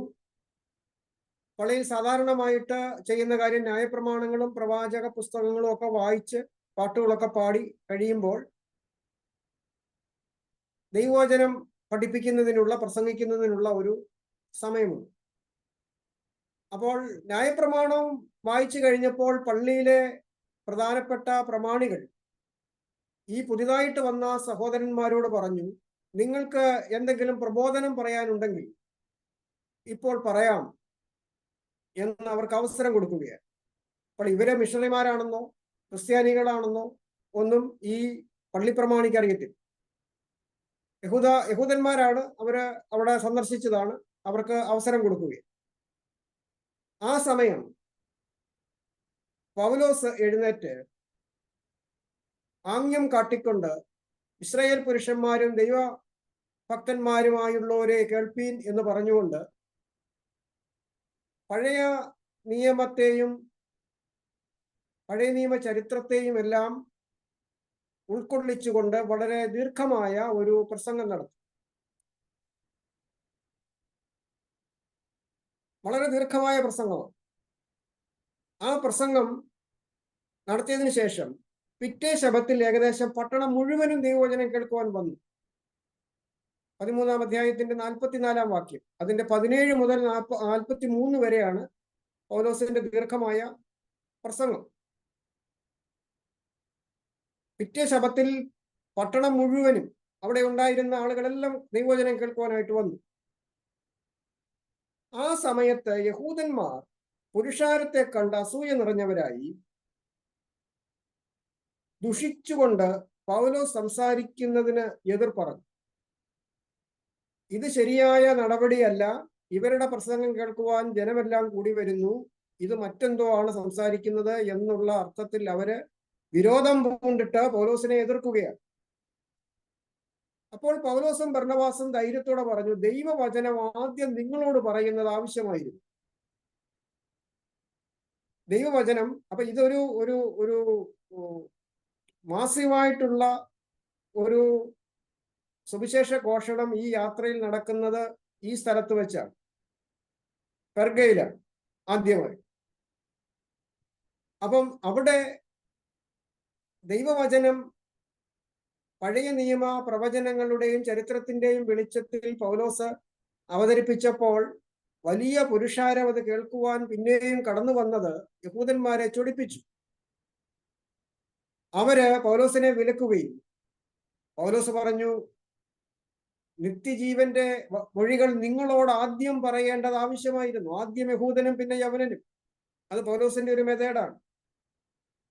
അപ്പോൾ ആദ്യം നിങ്ങളോട് പറയേണ്ടത് എനിക്ക് ആവശ്യമായിരുന്നു, എന്നാൽ നിങ്ങൾ അതിനെ തള്ളി നിങ്ങളെ തന്നെ നിത്യജീവന് അയോഗ്യരാക്കി തീർത്തു. നിങ്ങളെ തന്നെ നിത്യജീവന് അയോഗ്യരാക്കി തീർത്തു. അതുകൊണ്ട് ഒരു വലിയ പ്രഖ്യാപനം പൗലോസ് നടത്തുകയും 47-ാമത്തെ വാക്യം വായിക്കുന്നു. ഇതാ ഞങ്ങൾ ജാതികളിലേക്ക് തിരിയുന്നു. പൗലോസ് പറയുകയാണ്, നിങ്ങളുടെ പള്ളികളിൽ വന്നു, നിങ്ങളോട് സുവിശേഷം പറഞ്ഞു, നിങ്ങളായിരുന്നു ഇത് ആദ്യം കേൾക്കേണ്ടത്. പക്ഷേ നിങ്ങൾ നിത്യജീവന് അയോഗ്യരായി തീർന്നു. നിങ്ങൾ ഇതിനെ തള്ളിക്കളഞ്ഞിരിക്കുന്നത് കൊണ്ട് ഞങ്ങൾ ജാതികളിലേക്ക് തിരിയുന്നു. ആ സമയം മുതലാണ് പൗലോസിന്റെ പ്രവർത്തനം പൂർണ്ണമായും വിജാതീയ ലോകത്തിലേക്ക് തിരിയുന്നത്. നീ ഭൂമിയുടെ അറ്റത്തോളവും രക്ഷ ആകേണ്ടതിന് ഞാൻ നിന്നെ ജാതികളുടെ വെളിച്ചമായി വെച്ചിരിക്കുന്നുവെന്ന് കർത്താവ് ഞങ്ങളോട് കൽപ്പിച്ചിട്ടുണ്ട് എന്ന് പറഞ്ഞു.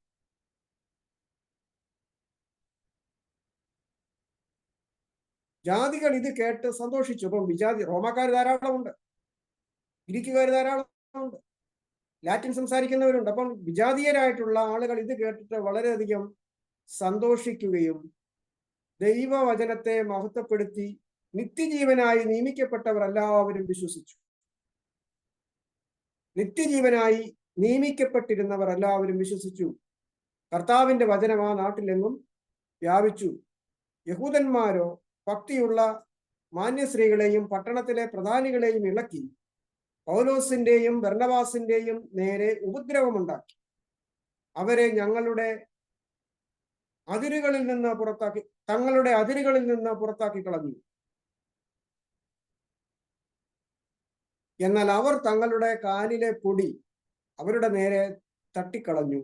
ഇക്കോന്യയിലേക്ക് പോയി ശിഷ്യന്മാർ സന്തോഷവും പരിശുദ്ധാത്മാവും നിറഞ്ഞവരായി തീർന്നു.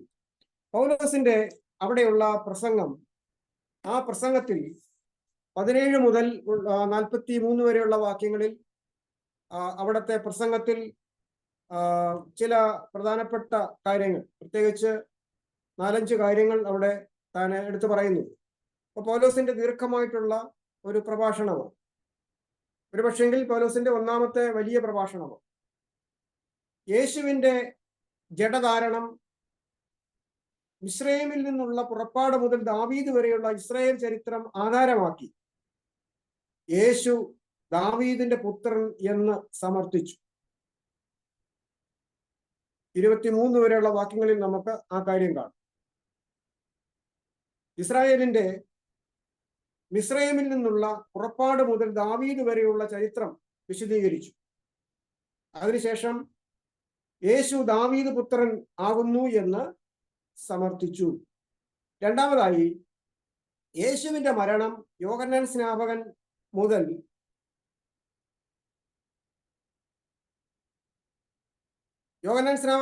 പല ആളുകളും യേശുവിന് സാക്ഷ്യം വഹിച്ചു. പ്രവചന ശബ്ദം അവനിൽ ഉണ്ടായിരുന്നു, അത്ഭുതങ്ങളും അടയാളങ്ങളും യേശു നടത്തി. പക്ഷെ ജനം യേശുവിനെ അംഗീകരിക്കാതെ അവരുടെ ജീവനായകനെ യേശുവിനെ അവർ ക്രൂശിച്ചു. അപ്പൊ യേശുവിന്റെ ക്രൂശീകരണത്തെ കുറിച്ച് താൻ വിശദീകരിച്ചു. മരണത്തിനൊരു ഹേതുവും കാണാഞ്ഞിട്ടും അവനെ കൊല്ലണമെന്ന് അവർ പീലാത്തോസിനോട് അപേക്ഷിച്ചു എന്നാണ്. മരണകരമായ യാതൊരു കാര്യവും താൻ ചെയ്തിട്ടില്ല, പക്ഷെങ്കിൽ അവനെ മരണത്തിന് ഏൽപ്പിച്ചു.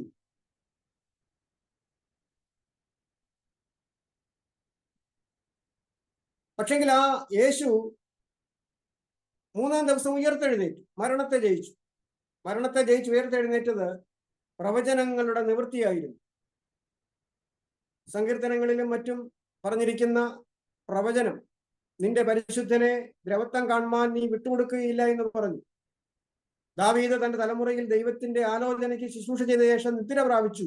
അവൻ തന്റെ പിതാക്കന്മാരോട് ചേർന്ന് ദ്രവത്വം കണ്ടു. ദൈവം ഉയർത്തെഴുന്നേൽപ്പിച്ചവനോ ദ്രവത്വം കണ്ടില്ല.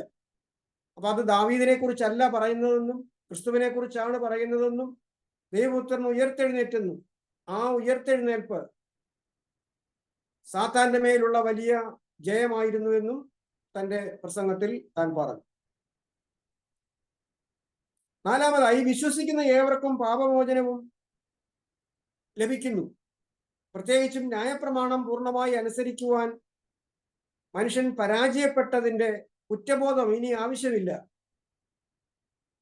ആ ന്യായപ്രമാണത്തിന്റെ സകല ബന്ധനങ്ങളും ശാപങ്ങളും യേശുക്രിസ്തുവിന്റെ ക്രൂശുമരണത്താൽ നീങ്ങിപ്പോയിരിക്കുന്നു എന്ന് താൻ പറഞ്ഞു.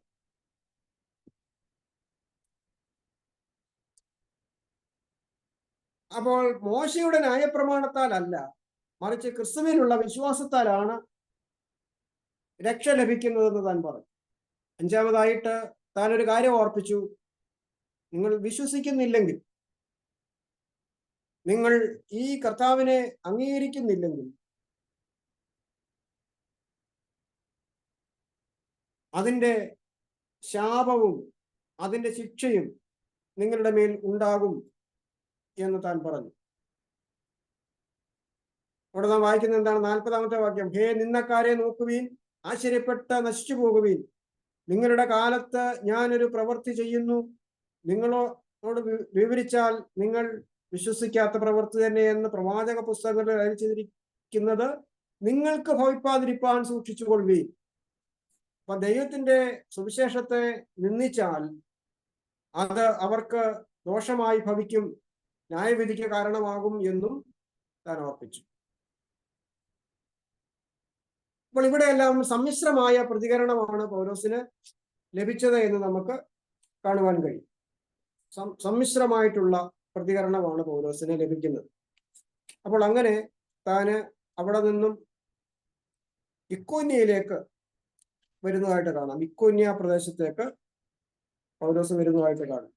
അപ്പൊ അതിനു മുമ്പായിട്ട് നമുക്കൊരു 2-3 കാര്യങ്ങളും കൂടെ പെട്ടെന്നൊന്ന് നോക്കാം. ഒന്ന്, പൗലോസിന്റെ ഒന്നാമത്തെ മിഷണറി യാത്രയിലെ സുവിശേഷ പ്രഭാഷണത്തിലും ഒക്കെ കാണുന്ന ചില പ്രത്യേകതകൾ നമുക്കൊന്ന് നോക്കാം.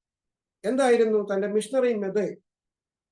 അപ്പോൾ മിഷണറി യാത്രകളിലെ പൗലോസിന്റെ മിഷണറി മെത്തേഡ്സ് എന്തൊക്കെയായിരുന്നു? ഒന്ന്,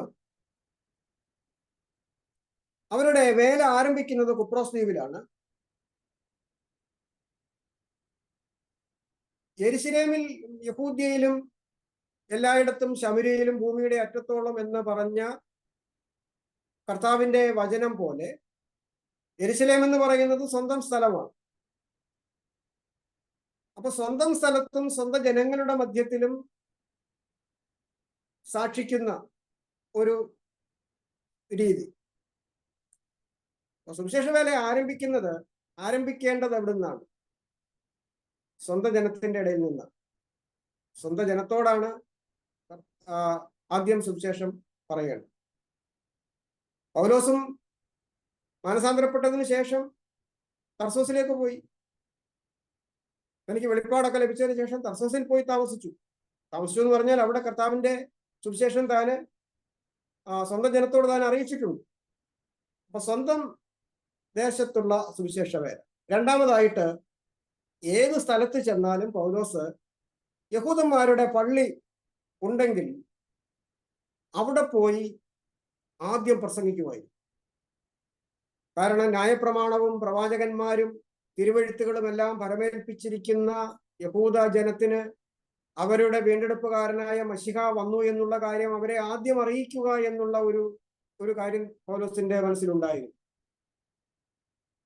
ആ മശിഹായുടെ വരവിന് വേണ്ടി പ്രത്യാശയോടെ കാത്തിരിക്കുന്ന ഒരു ജനത്തോട് അവരുടെ മശിഹ വന്നു എന്ന് പറയുവാൻ പൗലോസ് താല്പര്യപ്പെട്ടു. അതുപോലെ തന്നെ സിനഗോഗുകളിൽ ആരാധനയ്ക്ക് ഭക്തിയുള്ള ആളുകൾ കടന്നു വരും. അതുകൊണ്ട് അവരോട് സുവിശേഷം അറിയിക്കുവാനുള്ള ഒരു അവസരമായിട്ട് താൻ അതിനെ ഉപയോഗിക്കുകയും ചെയ്തു. പ്രസംഗം കേൾക്കുവാൻ സന്നദ്ധതയുള്ള ആളുകളെ ലഭിക്കുവാനുള്ള ഒരു അവസരം സിനഗോഗുകളിൽ ഉള്ളത് കൊണ്ട് അതും താൻ ഉപയോഗിച്ചു കാണും. അപ്പോൾ ആദ്യം താന് ഈ സിനഗോഗുകളിൽ പോയി പ്രസംഗിച്ചു. മൂന്നാമതായിട്ട്, ദേശത്തിനും സംസ്കാരത്തിനും അനുയോജ്യമായി കേൾവിക്കാർക്ക് ഗ്രഹിക്കുവാൻ കഴിയുന്ന നിലവാരത്തിൽ സുവിശേഷ ഘോഷണം നടത്തി. കേൾവിക്കാരുടെ പശ്ചാത്തലം അനുസരിച്ച് സുവിശേഷം താന് പ്രസംഗിച്ചതായിട്ട് നമുക്ക് കാണുവാനായിട്ട് കഴിയുന്നു. ഇസ്രായേലിനോട് പറയുമ്പോൾ ഇസ്രായേൽ ജനത്തിന്റെ ദൈവം നമ്മുടെ പിതാക്കന്മാരെ തിരഞ്ഞെടുത്തു എന്ന് പറഞ്ഞുകൊണ്ട് താൻ ഇസ്രായേലിന്റെ ചരിത്ര പശ്ചാത്തലത്തിൽ നിന്നുകൊണ്ടാണ് അവിടെ പ്രസംഗിക്കുന്നത്.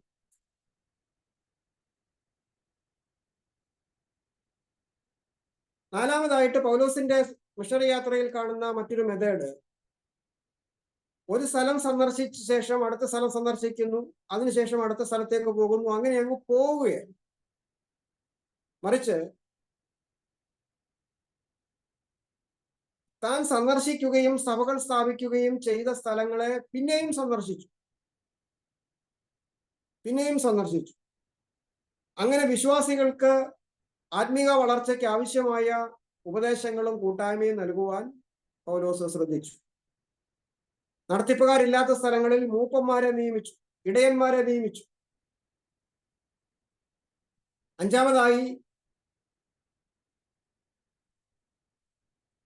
അഞ്ചാമത്തെ കാര്യമാണ് ഈ മൂപ്പന്മാരെ നിയമിക്കുക. തുടർമാനമായി അവരെ പഠിപ്പിക്കുവാനും അവർക്ക് ശുശ്രൂഷ ചെയ്യുവാനും ആവശ്യമായ ലീഡർഷിപ്പിനെ സഭയിൽ നിയോഗിക്കുന്ന ഒരു മെത്തേഡ് തനിക്കുണ്ടായിരുന്നു. ആറാമതായി, ഗ്രാമപ്രദേശങ്ങളിലേക്കാൾ പട്ടണങ്ങളിലായിരുന്നു പൗലോസ് അധികം പ്രവർത്തിച്ചത്. കാരണം പട്ടണങ്ങൾ ജനങ്ങളെ കൊണ്ട് നിറഞ്ഞ ജനനിബിഡമായ സ്ഥലമായിരുന്നു. അത് വ്യവസായ കേന്ദ്രങ്ങളായിരുന്നു പലതും. അപ്പോൾ ആളുകളൊക്കെ ഉൾപ്രദേശങ്ങളിൽ നിന്നും പട്ടണത്തിലേക്ക് തന്നെയാണ് ഒഴുകി വരുന്നത്. അതുകൊണ്ട് പട്ടണങ്ങളായിരുന്നു സുവിശേഷം അറിയിക്കുവാൻ പൗലോസ് തിരഞ്ഞെടുത്ത പ്രധാനപ്പെട്ട വേദികൾ. ഏഴാമതായി, പൗലോസ് തന്റെ പ്രവർത്തന ഉദ്ദേശമായി കണ്ടിരുന്നത് കർത്താവിന്റെ നാമം മഹത്വപ്പെടുക എന്നുള്ളതായിരുന്നു. നമുക്കറിയാം, അവരെ സ്വീകരിക്കുവാനും മാനിക്കുവാനും ലുസ്ത്രയിൽ ചെന്ന് കഴിഞ്ഞപ്പോൾ അവിടെ ഒരു വലിയ സ്വീകരണമൊക്കെ ലഭിക്കുന്നു, ഒരു സൗഖ്യവും കാര്യങ്ങളൊക്കെ ലഭിച്ച് അവിടെ ഒരു അത്ഭുതമൊക്കെ നടന്നു കഴിഞ്ഞപ്പോൾ ഇവർ ദൈവത്തിന്റെ പ്രതിപുരുഷന്മാരാണ്, ഇന്ദ്രനാണ്, ബുധനാണ് എന്നൊക്കെ പറഞ്ഞ് അവരെ പൂമാലയൊക്കെ ഇട്ട് അവരെ മാനിക്കുവാനൊക്കെ പോകുന്നതായിട്ട് കാണുന്നു. ആ സമയത്ത് പറഞ്ഞു, ഞങ്ങൾ നിങ്ങളെപ്പോലെ സമസ്വഭാവമുള്ള മനുഷ്യരാണ്. നിങ്ങൾ ഈ വ്യർത്ഥ കാര്യം വിട്ട് ആകാശവും ഭൂമിയും സമുദ്രവും അവയിലുള്ള സകലവും ഉണ്ടാക്കിയ ജീവനുള്ള ദൈവത്തെങ്കിലേക്ക് തിരിയണം എന്നുള്ള സുവിശേഷം അറിയിക്കുന്നു.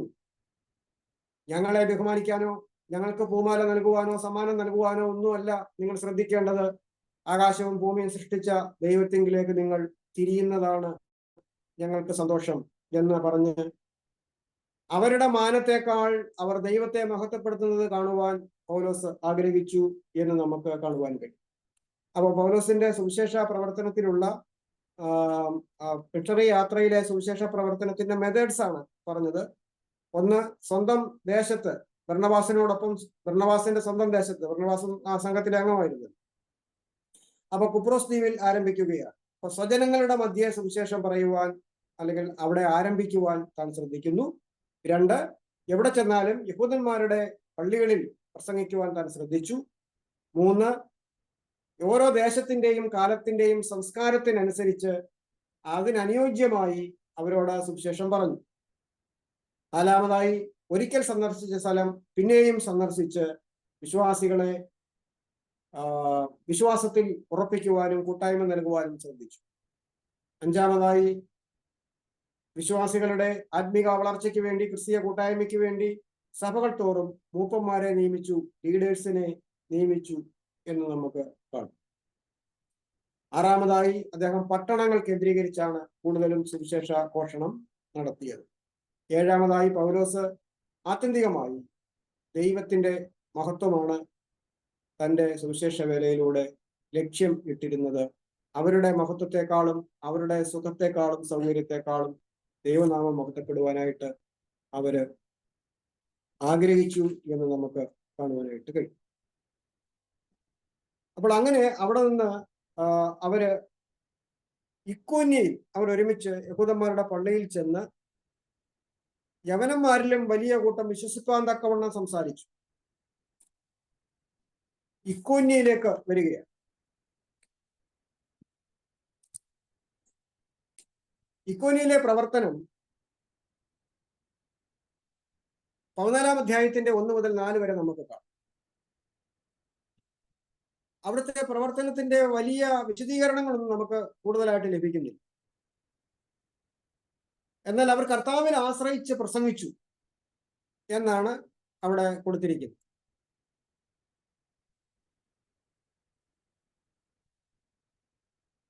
അതിന്റെ 3-ാമത്തെ വാക്യം, എന്നാൽ അവർ വളരെ കാലം അവിടെ പാർത്തു, കർത്താവിൽ ആശ്രയിച്ച് പ്രാഗൽഭ്യത്തോടെ പ്രസംഗിച്ചു കൊണ്ടിരുന്നു. കർത്താവിൽ ആശ്രയിക്കുക, കർത്താവിൽ ശരണപ്പെടുക. സ്വന്തം ബുദ്ധിയിലോ കഴിവിലോ അറിവിലോ അല്ല, കർത്താവിൽ പൂർണ്ണമായി ആശ്രയിച്ചുകൊണ്ട് പ്രസംഗിക്കുക. പ്രാർത്ഥനയോടും ദൈവാശ്രയത്തോടും കൂടെ കർത്താവിന്റെ വേല ചെയ്യുക. പല ആളുകളും രാഷ്ട്രീയമായിട്ടുള്ള ബന്ധങ്ങളും അവരുടെ പിടിപാടുകളും അവരുടെ പരിചയങ്ങളും ഒക്കെ വെച്ച് അങ്ങനെയാണ് പലപ്പോഴും സുവിശേഷ പ്രവർത്തനം ചെയ്യുന്നത്. അവരുടെ ജീവിതം അവർ സേഫാക്കും, ആരും ഒന്നും ചെയ്യാനില്ല എന്നുള്ള നിലയിൽ ചിലപ്പോൾ ആകാറ്. ഞാൻ ഓർക്കുകയായിരുന്നു, ഈ നമ്മുടെ ഈ നോർത്ത് ഇന്ത്യയിലൊക്കെയുള്ള കർത്താവിന്റെ വേല ചെയ്യുന്ന അനേക ആളുകൾക്കും അവർക്ക് ചോദിക്കാനും പറയാനും ആരുമില്ല എന്ന് നമുക്ക് തോന്നും. പ്രാർത്ഥിക്കുന്ന സമയത്ത് സുവിശേഷ വിരോധികൾ വന്ന് തല്ലരുതെന്ന് പറയാൻ ആരുമില്ല. അവരെ പോലീസ് സ്റ്റേഷനിൽ കൊണ്ടുപോയി പരിഹസിക്കുകയും ഉപദ്രവിക്കുകയും ചെയ്യുക, ചിലരെയൊക്കെ ജയിലിലിടുക. ഇപ്പോഴും കുറെ ആളുകൾ ജയിലിലുണ്ട്. എന്തിനാ ജയിലിലിട്ടെന്ന് ചോദിക്കാൻ ആരുമില്ല. അപ്പൊ രാഷ്ട്രീയപരമായിട്ടോ നിയമപരമായിട്ടോ ലൗകികപരമായിട്ടോ യാതൊരു ബലവും നോക്കാതെ കർത്താവിന്റെ വേല ചെയ്യുന്ന, പക്ഷെ കർത്താവിൽ ആശ്രയിച്ച് പ്രസംഗിക്കുന്നു, കർത്താവിൽ ആശ്രയിച്ച് പ്രാഗൽഭ്യത്തോടെ പ്രസംഗിച്ചു കൊണ്ടിരുന്നു എന്നാണ് പൗലോസിനെ കുറിച്ച് പറയുന്നത്. അപ്പൊ കർത്താവിൽ ആശ്രയം വെച്ചുകൊണ്ട് പ്രസംഗിക്കുമ്പോൾ പ്രതികൂലങ്ങളും തടവറകളും വന്നാലും കർത്താവാണ് ചോദിക്കാനുള്ള ആൾ. കർത്താവ് വിടുവിക്കും, കർത്താവാണ് റിലീസ് ചെയ്യുന്ന ആൾ. അല്പകാലത്തേക്ക് പ്രയാസമാണെന്ന് തോന്നിയാലും ആത്യന്തികമായി വിജയം നൽകുന്നത് കർത്താവാണ്. അവൻ തന്റെ കൃപയുടെ വചനത്തിന് സാക്ഷി നിന്നു, അവരുടെ കയ്യാൽ അടയാളങ്ങളും അത്ഭുതങ്ങളും ഉണ്ടാകുവാൻ വരം നൽകി. ആ സമയത്ത് പട്ടണത്തിലെ ജനസമൂഹം ഭിന്നിച്ചു. ചിലർ യഹൂദന്മാരുടെ പക്ഷത്തിലും ചിലർ അപ്പോസ്തലന്മാരുടെ പക്ഷത്തിലുമായി. അവരെ അപമാനിപ്പാനും കല്ലെറിയുവാനും ജാതികളും യഹൂദന്മാരും അവിടുത്തെ പ്രമാണികളും കൂടി ഒരു അക്രമം ഭാവിച്ചപ്പോൾ അവർ അത് ഗ്രഹിച്ച് ലുസ്ത്ര, ദർബ എന്നീ ലുക്കവോന്യ പ്രദേശങ്ങളിലേക്കും ചുറ്റുമുള്ള ദേശങ്ങളിലേക്കും ഓടിപ്പോയി സുവിശേഷം അറിയിച്ചു. അപ്പൊ ലുസ്ത്രയിലാണ് ഇപ്പോൾ ഒരു അത്ഭുതം ഇനി നടക്കുന്നത്. ലുസ്ത്രയിൽ ഒരു അത്ഭുതം നടക്കുക. അപ്പൊ അത്ഭുതങ്ങളും അടയാളങ്ങളും കണ്ടിട്ട് പോലും ആളുകൾ എതിർക്കുകയാണ്. അപ്പൊ സുവിശേഷത്തെ കുറിച്ച് നമ്മൾ ചിന്തിക്കണം. ഒരു സൗഖ്യം നടന്നു, അല്ലെങ്കിൽ ഒരു അത്ഭുതം നടന്നു, ഒരു അടയാളം നടന്നു എന്നുള്ളത് കൊണ്ട് പ്രതികൂലം ഉണ്ടാകത്തില്ല എന്നർത്ഥമില്ല. അപ്പൊ ദൈവത്തിന്റെ പ്രവൃത്തി അത്ഭുതങ്ങളിലും അടയാളങ്ങളിലും കൂടെ വെളിപ്പെടും. അതിനുള്ള വരം നമുക്ക് കർത്താവ് നൽകും. പക്ഷെങ്കിൽ അത് വിശ്വസിക്കാത്തതായ ആളുകൾ അപമാനിക്കുവാനും എതിർക്കുവാനും ഒക്കെ മുമ്പോട്ട് വരും. ലുസ്ത്രയിൽ അമ്മയുടെ ഗർഭം മുതൽ മുടന്തനായ, ഒരിക്കലും നടന്നിട്ടില്ലാതെയും കാലിന് ശക്തിയില്ലാതെയും ഉള്ള ഒരു പുരുഷൻ ഇരുന്നിരുന്നു. അവൻ പൗലോസ് സംസാരിക്കുന്നത് കേട്ടു. അവനെ ഉറ്റുനോക്കി. സൗഖ്യം പ്രാപിപ്പാൻ അവന് വിശ്വാസമുണ്ട് എന്ന് കണ്ടിട്ട്, നീ എഴുന്നേറ്റ് കാലൂന്നി നിവർന്നു നിൽക്ക എന്ന് ഉറക്കെ പറഞ്ഞു. അവൻ കുതിച്ചെഴുന്നേറ്റ് നടന്നു. പൗലോസ് ചെയ്യുന്നത് പുരുഷാരം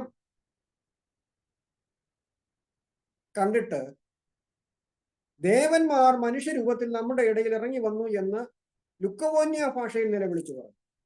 ബർന്നബാസിന് ഇന്ദ്രൻ എന്നും പൗലോസ് മുഖ്യ പ്രസംഗകനാകിയാൽ അവന് ബുധൻ എന്നും പേരും.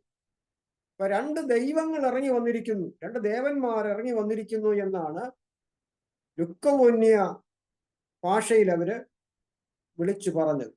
ലുക്കവോന്യ പ്രദേശത്തെ ഒരു സ്ഥലമാണ് ലുസ്ത്ര.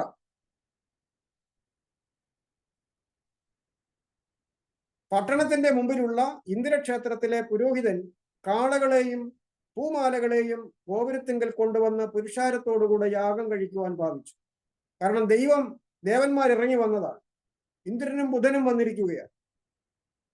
അതുകൊണ്ട് അവിടുത്തെ ക്ഷേത്രത്തിലെ പുരോഹിതന്മാർ വന്നിട്ട് അവർക്ക് വേണ്ടി യാഗം കഴിക്കുവാനും ഒക്കെ ഒരുങ്ങുകയാണ്.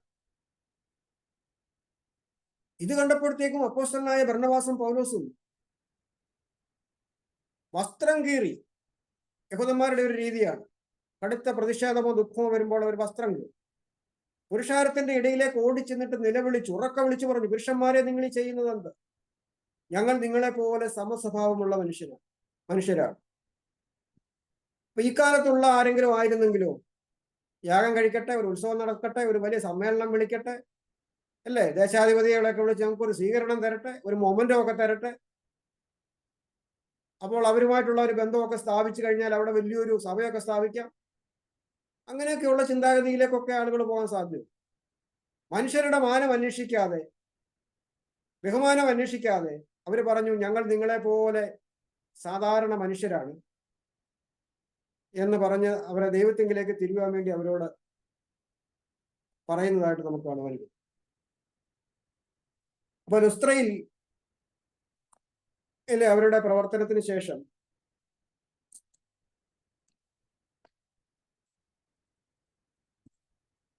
അവര് അന്ത്യോക്യയിൽ ഇക്കോന്യയിൽ വന്നു. ഇക്കോന്യയിൽ നിന്ന് ദർബായിലേക്ക് വീണ്ടും വന്നു. അവിടെ ചില സ്ഥലങ്ങളിൽ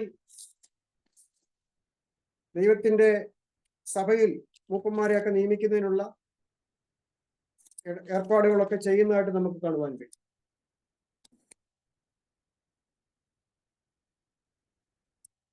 അവിടെ വെച്ച് വീണ്ടും അവർക്ക് വലിയ ഉപദ്രവം ഉണ്ടാകുന്നതായിട്ട് നമുക്ക് കാണാം.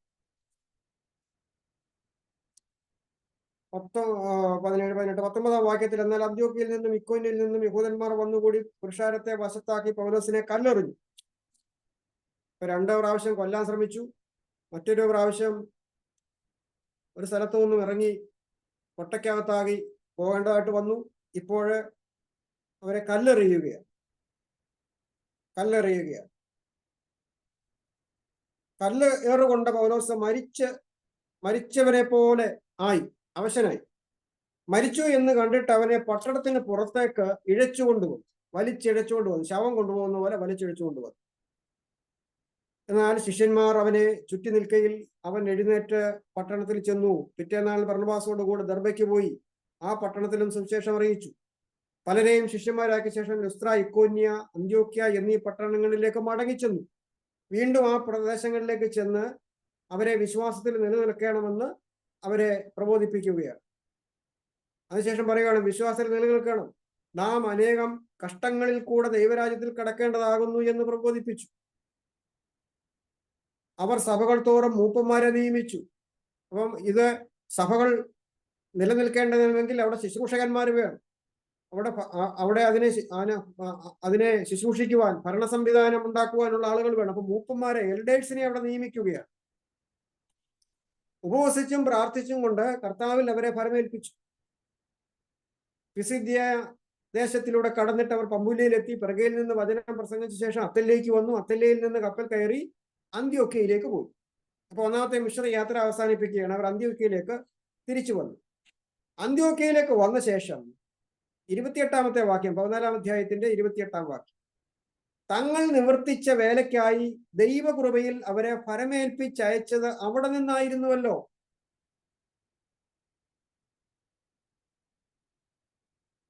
അവിടെ എത്തിയ ശേഷം സഭയെ ഒരുമിച്ച് കൂട്ടി. ദൈവം ഞങ്ങളോടുകൂടെ ഇരുന്ന് ചെയ്തതൊക്കെയും ജാതികൾക്ക് വിശ്വാസത്തിന്റെ വാതിൽ തുറന്നു കൊടുത്തതും അറിയിച്ചു. പിന്നെ അവൻ ശിഷ്യന്മാരോടുകൂടെ കുറെ നാൾ അവിടെ അന്ത്യോക്യയിൽ പാർത്തു. അപ്പോൾ പൗലോസിന്റെ ഒരു രീതി നോക്കിക്കേ, പൗലോസിനെ പ്രാർത്ഥിച്ചയച്ചത് അന്ത്യോക്യയിലെ സഭയാണ്.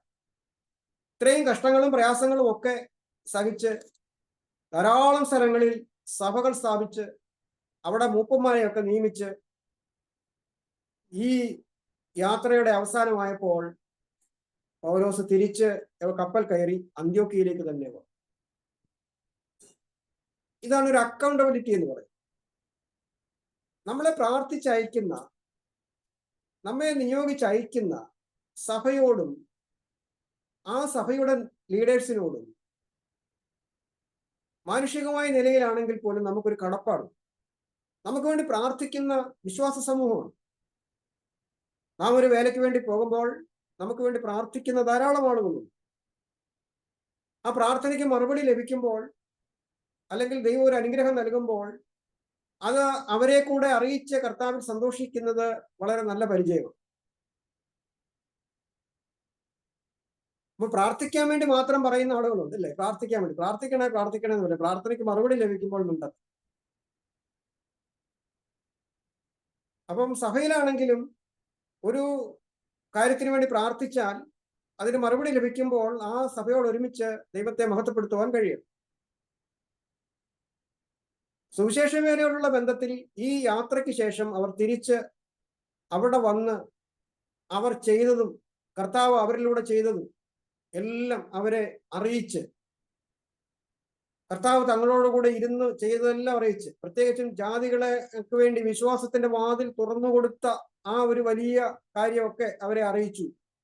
അങ്ങനെ അവര് അന്ത്യോക്യയിൽ വന്ന് മടക്കയാത്രയിൽ മടങ്ങി വന്ന് ഒരു റിപ്പോർട്ടൊക്കെ ചെയ്യുന്നതായിട്ട് നമുക്ക് കാണുവാൻ. അപ്പം ഇതാണ് ഒന്നാമത്തെ മിഷണറി യാത്രയിലുള്ള സ്ഥലങ്ങളും തന്റെ പ്രവർത്തനങ്ങളും. ദൈവം തങ്ങളോടുകൂടി ഇരുന്ന് ചെയ്ത കാര്യങ്ങളാണ് അവര് പറഞ്ഞത്. ജാതികൾക്ക് വിശ്വാസത്തിന്റെ വാതിൽ തുറന്നു കൊടുത്ത കാര്യം അവർ പറഞ്ഞു. അതിനുശേഷം കൂട്ടുവിശ്വാസികളുമായിട്ട് അവിടെ കുറെ കാലം താമസിക്കുന്നു.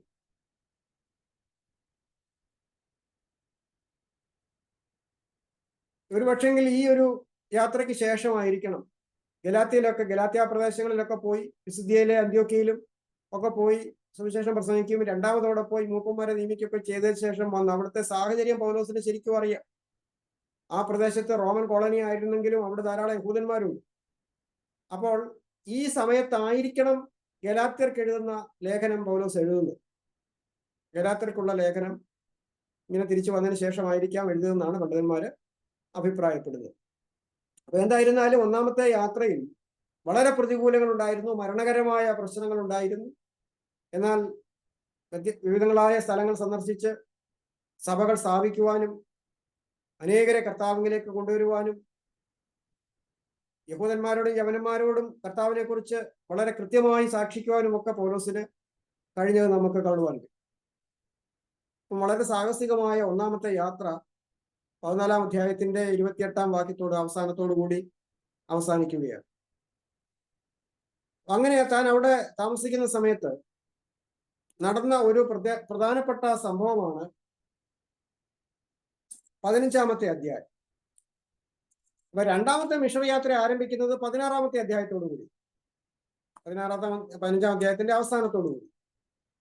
അപ്പൊ 15-ാമത്തെ അധ്യായത്തിൽ നാം നേരത്തെ കണ്ടതുപോലെ ഒരു പ്രധാനപ്പെട്ട സംഭവം നടക്കുകയും 15-ാം അധ്യായത്തിൽ യഹൂദിയിൽ നിന്ന് ചിലർ വന്നു, നിങ്ങൾ മോശ കൽപ്പിച്ച ആചാരമനുസരിച്ച് പരിച്ഛേദന ഏൽക്കാഞ്ഞാൽ രക്ഷ പ്രാപിക്കുവാൻ കഴിയുകയില്ല എന്ന് സഹോദരന്മാരെ ഉപദേശിച്ചു.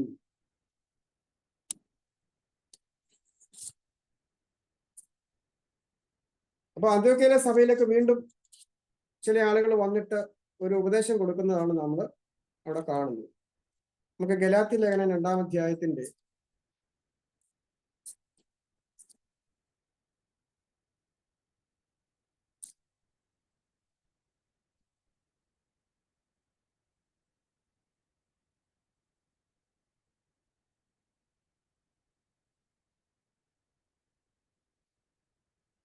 2-ാം അധ്യായത്തിന്റെ 11 മുതലുള്ള വാക്യങ്ങൾ നോക്കി.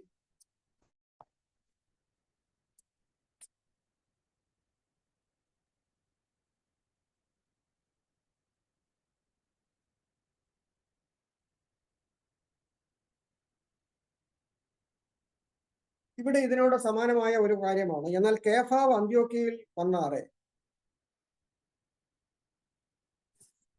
കേഫാവ് അന്ത്യോക്യയിൽ വന്നാറെ, അത് ഈ 15-ാം അധ്യായത്തിന്റെ ആരംഭത്തിൽ പറയുന്ന ആ ഒരു സംഭവമല്ല. എന്നാൽ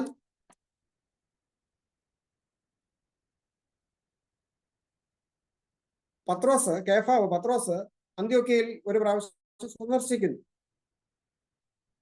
വന്നാറെ അവനിൽ കുറ്റം കാണുകയാൽ ഞാൻ അഭിമുഖമായി അവനോട് എതിർത്തു നിന്നു.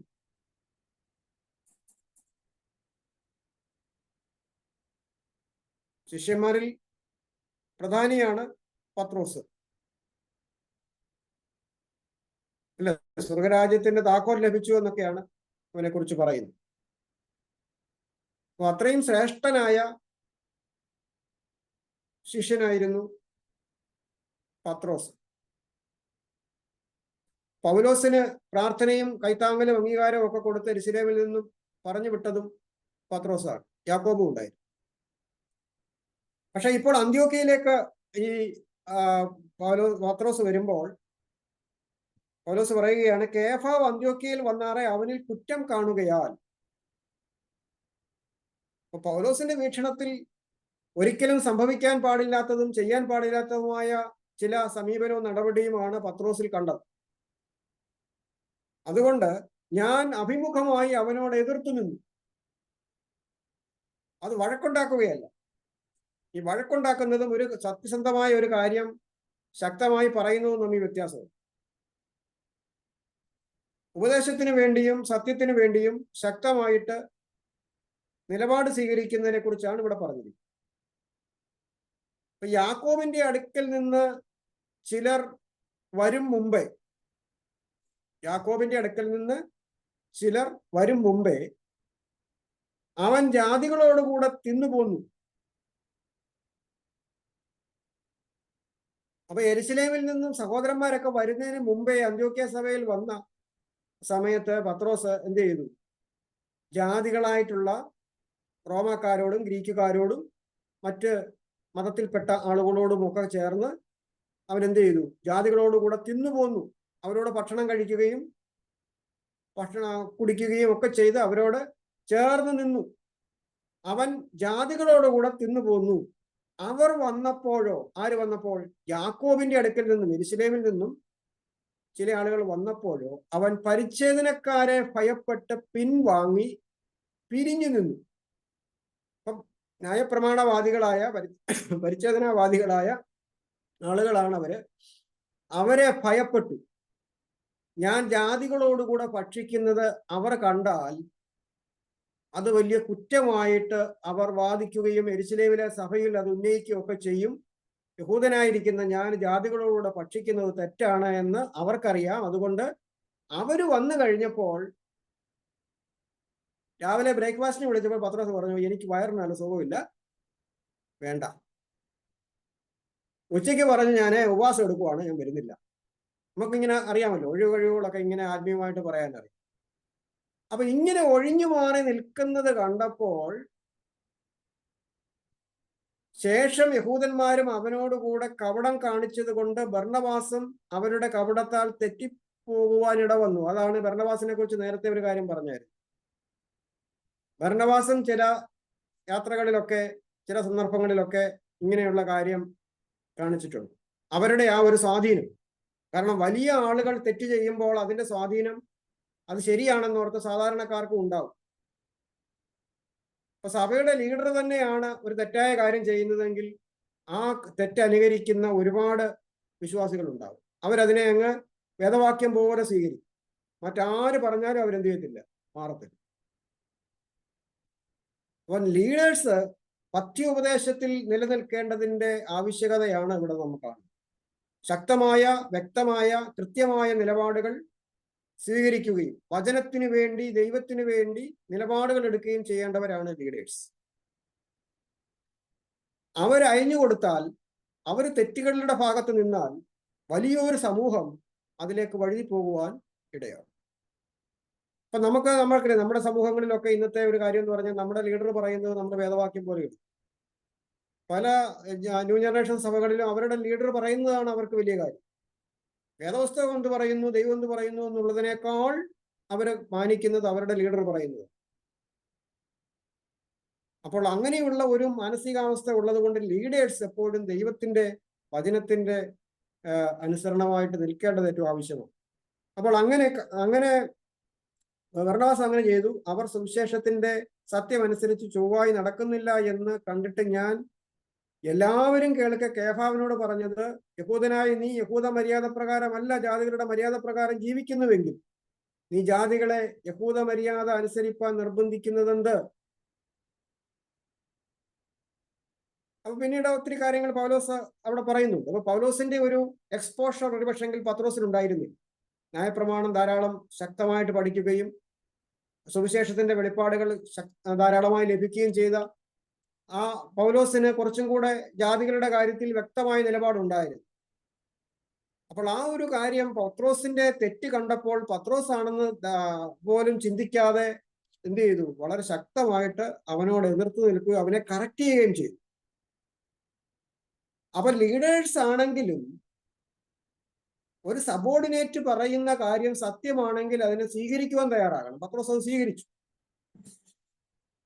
ഇന്നത്തെ കാലത്തെ ഒരു പ്രശ്നം ഈ ലീഡേഴ്സിനെ കറക്റ്റ് ചെയ്യാൻ ആരുമില്ലെന്നുള്ളത്. ആര് പോയി പറയും?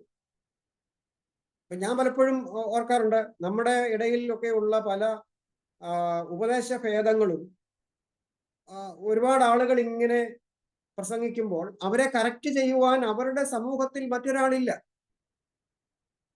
അപ്പൊ ആ സമൂഹത്തെ മറ്റൊരു സമൂഹത്തിന്റെ ലീഡർ പോയി കറക്റ്റ് ചെയ്യാൻ ഒക്കത്തില്ല.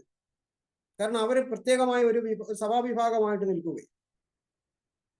അപ്പൊ ആ ഒരു ഐക്യമില്ലായ്മയിലാണ് ഈ ദുരുപദേശ സംഘങ്ങളൊക്കെ ഒരുപാട് നിലകളിലൊക്കെ വളർന്നു വരുന്നത്. അല്ലെങ്കിൽ തെറ്റ് കാണുമ്പോൾ ആ തെറ്റിനെ കുറിച്ച് പറയുന്നത് മറ്റാരെങ്കിലും ആയിരിക്കും. അപ്പൊ ആ തെറ്റിനെ കുറിച്ച് മറ്റാരെങ്കിലും പറയുമ്പോൾ അവരതിനെ ഡിഫെൻഡ് ചെയ്യുവാനാണ് ശ്രമിക്കുന്നത്, അതിനെ കവർ ചെയ്യുവാനായിട്ട് ശ്രമിക്കുകയാണ്. അപ്പൊ ആർക്കും ഒരു തെറ്റ് തിരുത്തി പോകുവാൻ അല്ലെങ്കിൽ കറക്റ്റ് ചെയ്തു പോകുവാനുള്ള മനസ്ഥിതി ഇല്ലാത്ത ഒരു അവസ്ഥയുണ്ട്. എന്നാൽ ഇവിടെ അതിൽ നിന്ന് വ്യത്യസ്തമായിട്ടുള്ള കാര്യമാണ് കാണുന്നത്. അപ്പോൾ ഇവിടെ ഈ അന്ത്യോക്യ സഭയിൽ ഇപ്പോൾ സംഭവിച്ചിരിക്കുന്ന കാര്യം, യഹൂദയിൽ നിന്ന് ചില ആളുകൾ വന്നിട്ട് ശക്തമായിട്ട് മോശയുടെ ആചാരങ്ങൾ അനുസരിച്ചെങ്കിൽ മാത്രമേ ജാതികൾ രക്ഷ പ്രാപിക്കൂ എന്നവരെ പഠിപ്പിക്കാൻ തുടങ്ങി. അപ്പൊ പൗലോസും ബർണ്ണബാസും അവരോട് ശക്തമായിട്ട് എതിർത്തു. പറയുന്ന അല്പമല്ലാത്ത വാദവും തർക്കവും ഉണ്ടായിട്ട് പൗലോസും ബർണ്ണബാസും അവരിൽ മറ്റു ചിലരും ഈ തർക്കസംഗതിയെ പറ്റി യെരുശലേമിൽ അപ്പോസ്തലന്മാരുടെയും മൂപ്പന്മാരുടെയും അടുക്കൽ കൊണ്ടുപോകണമെന്ന് നിശ്ചയിച്ചു. അപ്പൊ ഒരു തർക്കമുണ്ടായാൽ അത് പരിഹരിക്കുവാൻ അവരുടെ മുകളിലുള്ള നേതൃത്വത്തിലേക്ക്, അപ്പോസ്തലന്മാരുടെ അടുക്കലേക്ക് അത് ധരിപ്പിച്ച് കൊണ്ടുപോകുവാനാണ് അവർ തീരുമാനിച്ചത്. അങ്ങനെ അവരെ സഭ അയച്ചിട്ട് അവർ ഫൊയ്നീക്കയിലും ശമരിയയിലും കൂടി കടന്ന് ജാതികളുടെ മാനസാന്തര വിവരം അറിയിച്ചു. സഹോദരന്മാർക്ക് മഹാസന്തോഷം വരുത്തി. അവർ യെരുശലേമിൽ എത്തിയാറെ സഭയും അപ്പോസ്തലന്മാരെ മൂപ്പന്മാരും അവരെ കൈക്കൊണ്ടു. അപ്പം അവരുടെ ബാക്കി വിവരങ്ങളെല്ലാം പറഞ്ഞ ശേഷം പറഞ്ഞു, എന്നാൽ പരീശ പക്ഷത്തു നിന്ന് വിശ്വസിച്ചവർ ചിലർ എഴുന്നേറ്റ് അവരെ പരിച്ഛേദന കഴിപ്പിക്കുകയും മോശയുടെ ന്യായപ്രമാണം ആചരിപ്പാൻ കൽപ്പിക്കുകയും വേണം എന്ന് പറഞ്ഞു. ഈ സംഗതിയെക്കുറിച്ച് വിചാരിപ്പാൻ അപ്പോസ്തലന്മാരും മൂപ്പന്മാരും വന്നുകൂടി. ഈ കാര്യം ഒന്ന് പരിഹരിക്കണം. കാരണം ഇതൊരു വലിയ പ്രശ്നമാണ്. സഭ യഹൂദന്മാരുടെയും ജാതികളുടെയും എന്നുള്ള നിലയിൽ രണ്ടായിട്ട് പിളർന്നു പോകുവാനുള്ള സാധ്യത, സ്കിസം ഉണ്ടാകുവാനുള്ള സാധ്യതയാണ് അവിടെ ഉള്ളത്. കാരണം രണ്ട് ഉപദേശമാണ്. ഒന്ന്, രക്ഷിക്കപ്പെട്ട് സ്നാനപ്പെട്ട് വരുന്നവർ, അത് യഹൂദന്മാര് അവർക്ക് പ്രശ്നമില്ല, കാരണം അവർ ന്യായപ്രമാണ പ്രകാരമുള്ള പരിച്ഛേദന ഏൽക്കുകയും ന്യായപ്രമാണത്തിന് ശബത്ത് ആചരിക്കുകയൊക്കെ ചെയ്തു വരുന്ന ആളുകളാണ്. പക്ഷെ ജാതികളിൽ നിന്ന് വരുന്ന ആളുകൾ അല്ലെങ്കിൽ യഹൂദന്മാരല്ലാത്ത ആളുകൾ എന്ത് ചെയ്യണം? ആദ്യം പരിച്ഛേദന ഏൽക്കണം, പിന്നെ മോശയുടെ ന്യായപ്രമാണത്തിലുള്ള ശുദ്ധീകരണ നിയമങ്ങളും ശബത്തും ഒക്കെ ആചരിച്ചെങ്കിൽ മാത്രമേ സ്വർഗത്തിൽ പോകത്തുള്ളൂ എന്നാണ് അവർ പഠിപ്പിക്കുന്നത്. അപ്പോൾ ഇത് പൗലോസിനെ സംബന്ധിച്ച് പൗലോസ് പഠിപ്പിക്കുന്ന സുവിശേഷത്തിൽ അല്ലെങ്കിൽ ആ ഒരു കാര്യത്തിൽ അങ്ങനെ ഒരു വസ്തുതയേ ഇല്ല. ന്യായപ്രമാണം വളരെ ശക്തമായിട്ട് പഠിച്ചിരുന്ന പൗലോസ് ന്യായപ്രമാണത്തിന്റെ ബന്ധനത്തിൽ നിന്ന് നമ്മെ ഒഴിവാക്കി കർത്താവ് വിടുവിച്ചിരിക്കുന്നു എന്നാണ് പറഞ്ഞത്. അതുകൊണ്ടാണ് ഗലാത്യർക്ക് എഴുതിയ ലേഖനത്തിൽ വിഷയം ന്യായപ്രമാണത്തിനുള്ള സ്വാതന്ത്ര്യമാണ്. അപ്പൊ ഈ ന്യായപ്രമാണം അനുസരിച്ചാണ് രക്ഷ പ്രാപിക്കുന്നതെങ്കിൽ കർത്താവിന്റെ കൃപയുടെ ആവശ്യം ഉണ്ടായിരുന്നില്ല. അപ്പൊ ഈ വിഷയത്തിൽ പൗലോസിന്റെയും പൗലോസ് സ്ഥാപിച്ച സഭകളുടെയും പൗലോസ് പഠിപ്പിച്ച ലീഡേഴ്സിന്റെയും ഉപദേശം എന്ന് പറയുന്നത് ഒരു ഭാഗത്ത്, യെരുശലേമിലെ യഹൂദപക്ഷക്കാരുടെ പരിച്ഛേദനവാദികളുടെ പക്ഷം വേറെ. അപ്പൊ ഇത് വളരെ ശക്തമായ രണ്ട് ഉപദേശ രൂപങ്ങൾ ഇങ്ങനെ നിൽക്കുമ്പോൾ അവയെക്കുറിച്ച് വിചാരിപ്പാൻ അപ്പോസ്തലന്മാരും മൂപ്പന്മാരും വന്നുകൂടി എന്ന് മാത്രമല്ല, വളരെ തർക്കമുണ്ടായ ശേഷം, വളരെ തർക്കമുണ്ടായി. കാരണം ഉപദേശപരമായ വിഷയമാണ്, ഇതിനെല്ലാം ഒരു തീരുമാനം ഉണ്ടായേ പറ്റത്തു. അതിനുശേഷം പത്രോസ് എഴുന്നേറ്റ് സംസാരിക്കുന്നതാണ് നാം കാണുന്നത്. സഹോദരന്മാരെ എന്ന് പറഞ്ഞ ശേഷം പത്രോസ് പറയും, നമുക്കും അവർക്കും തമ്മിൽ യാതൊരു വ്യത്യാസവും ദൈവം വെച്ചിട്ടില്ല. അവരുടെ ഹൃദയങ്ങളെ ദൈവം ശുദ്ധീകരിച്ചു, വിശ്വാസത്താൽ അവരെ രക്ഷിച്ചു. അതുകൊണ്ട് നമുക്കും നമ്മുടെ പിതാക്കന്മാർക്കും ചുമപ്പാൻ കഴിയാത്ത മുഖം ശിഷ്യന്മാരുടെ കഴുത്തിൽ നമ്മൾ വെച്ചു കൊടുക്കുവാൻ പാടില്ല. അങ്ങനെ നിങ്ങൾ ദൈവത്തെ പരീക്ഷിക്കരുത്. കർത്താവായ യേശുവിന്റെ കൃപയാൽ രക്ഷ പ്രാപിക്കും എന്ന് നാം വിശ്വസിക്കുന്നത് പോലെ അവരും വിശ്വസിക്കുന്നു.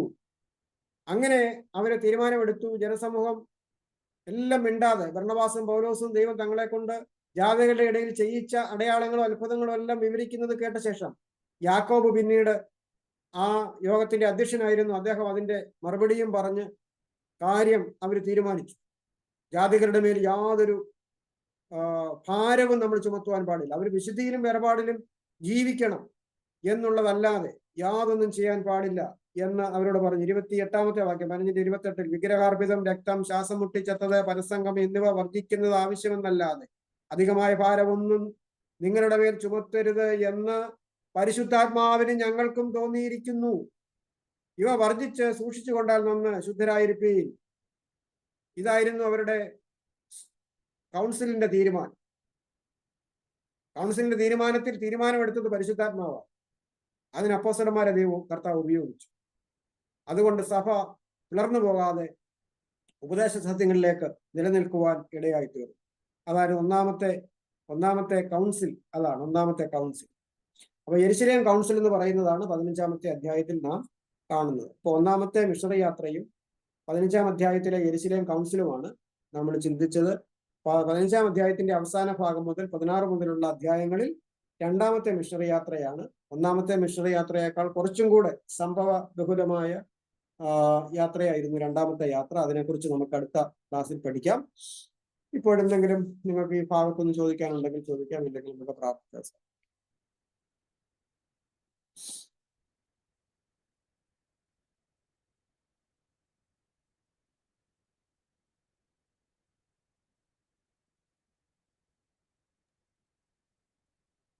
സാറേ, ഒരു ചോദ്യം ചോദിച്ചോട്ടെ? പറഞ്ഞു.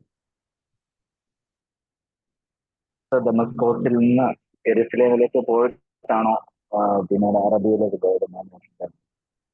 അതോ അതിന് മുമ്പാണോ? അല്ലല്ല, ഡമസ്കോസ് യെരുശലേമിലേക്ക് ചെന്ന് കഴിഞ്ഞതിന് ശേഷമാണോ അറബിയിലേക്ക് പോയത്? 3 വർഷം ദമസ്കോസിൽ നിന്ന് യെരുശലേമിലേക്ക് പോയില്ല.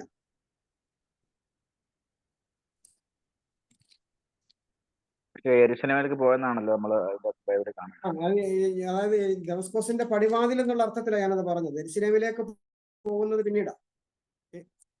യെരുശലേമിലേക്ക് പോകാതെ അവിടെ സംഭവിച്ച കാര്യം എന്ന് പറയുന്നത്, അവിടെ 9-ാമത്തെ അധ്യായം നമ്മൾ വായിക്കുമ്പോഴേ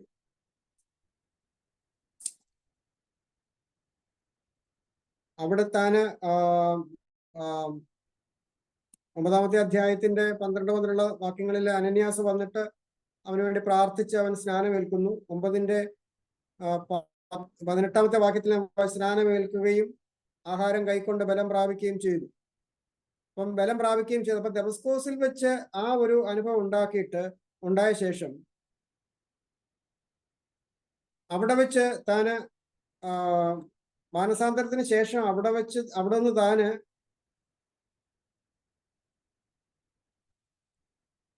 അറേബ്യ മരുഭൂമിയിലേക്കാണ്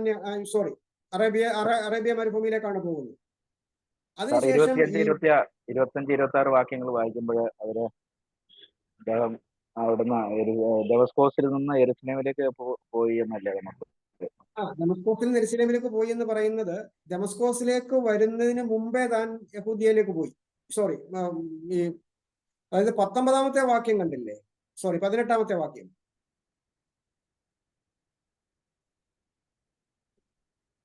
സ്നാനമേൽക്കുകയും ആഹാരം കൈക്കൊണ്ട് ബലം പ്രാപിക്കുകയും ചെയ്തു. അപ്പൊ ആ സംഭവത്തിന് ശേഷം അവൻ ഡെമസ്കോസിലുള്ള ശിഷ്യന്മാരോട് കൂടെ കുറെ നാൾ പാർത്തു. യേശു തന്നെ ദൈവത്തിലെന്ന് പള്ളികളിൽ പ്രസംഗിച്ചു എന്ന് പറയുന്നതിന് മുമ്പാണ് അറേബ്യ മരുഭൂമിയിലേക്ക് പോകുന്നത്. അറേബ്യ മരുഭൂമിയിൽ നിന്ന് ഡെമസ്കോസിലേക്ക് തിരിച്ചു വരികയാണ്.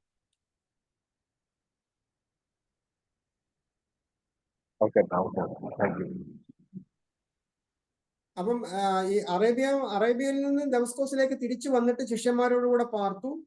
അതിനുശേഷമാണ് താന് യെരൂശലേമിലേക്ക് പോകുന്നത്. യെരൂശലേമിൽ ചെന്ന ശേഷം പിന്നീട് തർസോസിലേക്ക് പോകുന്നു. തർസോസിൽ പോയതിനു ശേഷം പിന്നീട് ബർന്നബാസ് ആണ് അദ്ദേഹത്തെ അന്ത്യോക്യയിലേക്ക് വിളിച്ചുകൊണ്ടുവരും. ക്ലിയർ ആണോ? Okay sir, thank you.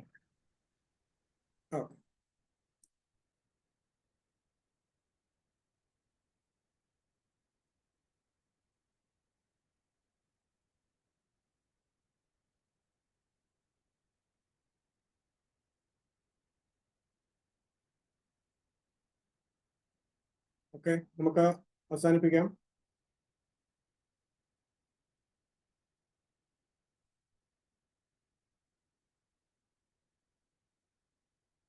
PP John pastor ഉണ്ടോ? ഒരു കാര്യം ചോദിച്ചോട്ടെ. ഈ ഗലാത്യ ലേഖനം എഴുതുന്നത് ഈ മിഷണറി യാത്രയ്ക്ക് ശേഷമാണല്ലേ പറഞ്ഞത്? ഫസ്റ്റ് മിഷണറി അല്ല, അപ്പൊ അതിനകത്തല്ലേ പൗലോസ് എഴുതിയിരിക്കുന്നത് പത്രോസുമായിട്ട് മീറ്റ് ചെയ്തത്. അപ്പൊ പത്രോസിനെ മീറ്റ് ചെയ്തതിനു ശേഷമാ ഈ ജെറുസലേം കൗൺസിൽ കൂടുതൽ പത്രോസുമായിട്ടൊരു ധാരണ അതിനെപ്പറ്റി പരിചയത്തിനെ പറ്റി ഉണ്ടായതിനു ശേഷമാണ്. യെരൂശലേം കൗൺസിലിന് ശേഷമായിരിക്കണം ഗലാത്യ ലേഖനം എഴുതുന്നത്.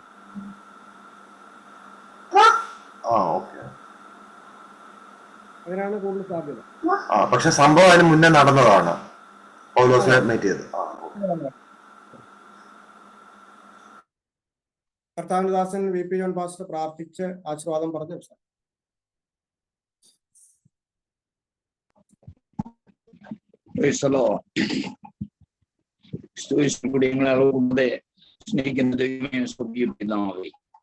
അനുഗ്രഹിക്കപ്പെട്ടതായ നല്ല ഈ രാത്രിക്കായി ദൈവത്തെ സ്തുതിക്കുന്നു, സ്തോത്രം ചെയ്യുന്നു. കർത്താവേ, ഗീഹോൻ തിയോളജിക്കൽ സെമിനാരിയുടെ ക്ലാസ്സിൽ ഇന്ന് രാത്രി ഡീപ്പായിട്ട് എന്റെ ദാസൻ കൂടി പൗലോസ്ലിഹായുടെ പത്രോസ്ലിഹായുടെ ഒക്കെയും പ്രാധാന്യം പൗലോസ്ലിഹായുടെ മിഷണറി യാത്രയെ കുറിച്ച്, ഒന്നാമത്തെ മിഷണറി യാത്രയെ കുറിച്ച് അതിശക്തമായി ഞങ്ങളെ പഠിപ്പിക്കുവാൻ എന്റെ ദാസനെ ദൈവം ഉപയോഗിച്ചല്ലോ. ഹല്ലേലൂയ. തിരുവെഴുത്തുകളെ വിവേചിച്ച് ദൈവത്തിന്റെ മഹത്വം ഞങ്ങളെ പഠിപ്പിച്ചപ്പോൾ ദൈവത്തിന്റെ മഹത്വം അത് ഞങ്ങളുടെ ഹൃദയത്തിൽ പതിഞ്ഞത് കൊണ്ട് ഞങ്ങൾ നിനക്ക് സ്തോത്രം ചെയ്യുന്നു. ഹല്ലേലൂയ. അത് 15-ാമത്തെ ആയതില് യെരൂശലേം കൗൺസിൽ വരെ അത് എത്തുവാൻ ദൈവം സഹായിക്കും. തുടർന്നുള്ള ക്ലാസ്സുകളൊക്കെ അനുഗ്രഹമാക്കി തീർക്കണമെന്ന് പ്രാർത്ഥിക്കുന്നു. ഈ ക്ലാസ്സിൽ പഠിച്ചതായ എല്ലാ ദൈവദാസിമാർക്കായി പ്രാർത്ഥിക്കട്ടെ. അതവരുടെ ജീവിതത്തിൽ അനുഗ്രഹമാക്കി തീർക്കണമെന്ന് പ്രാർത്ഥിക്കുന്നു. സെമിനാരിയുടെ ഡയറക്ടറെ ഞങ്ങൾ ഓർത്ത് പ്രാർത്ഥിക്കുന്നു. കൃപ കൂടെ ഇരിക്കണം. എല്ലാ അനുഗ്രഹത്താൽ നിറച്ചാട്ടെ. കരത്തിലേക്ക് ഏൽപ്പിക്കുന്നു. യേശുവിന്റെ നാമത്തിൽ ചോദിക്കുന്നു, ദയതോന്നി കേൾക്കണമേ. പ്രിയത ദൈവത്തിന്റെ ശബ്ദം കൂട്ടായ്മ പഠിപ്പിച്ച എല്ലാ വിഷയത്തിന്മേലും, വിശേഷാൽ പഠിക്കുന്ന എല്ലാ വിദ്യാർത്ഥികളുടെ മേലും, വിശേഷാൽ പഠിപ്പിച്ച അധ്യാപകന്റെ മേലും അവിടുത്തെ അനുഗ്രഹങ്ങളും ആശീർവാദങ്ങളും യേശുക്രിസ്തുവിന്റെ 2ാമത്തെ വരവിലുണ്ടായിരിക്കുമാറാകണമേ. ആമേൻ, ആമേൻ, ആമേൻ. ജയം നൽകിയ ദൈവത്തിന്റെ സ്തോത്രം, സ്തോത്രം, സ്തോത്രം.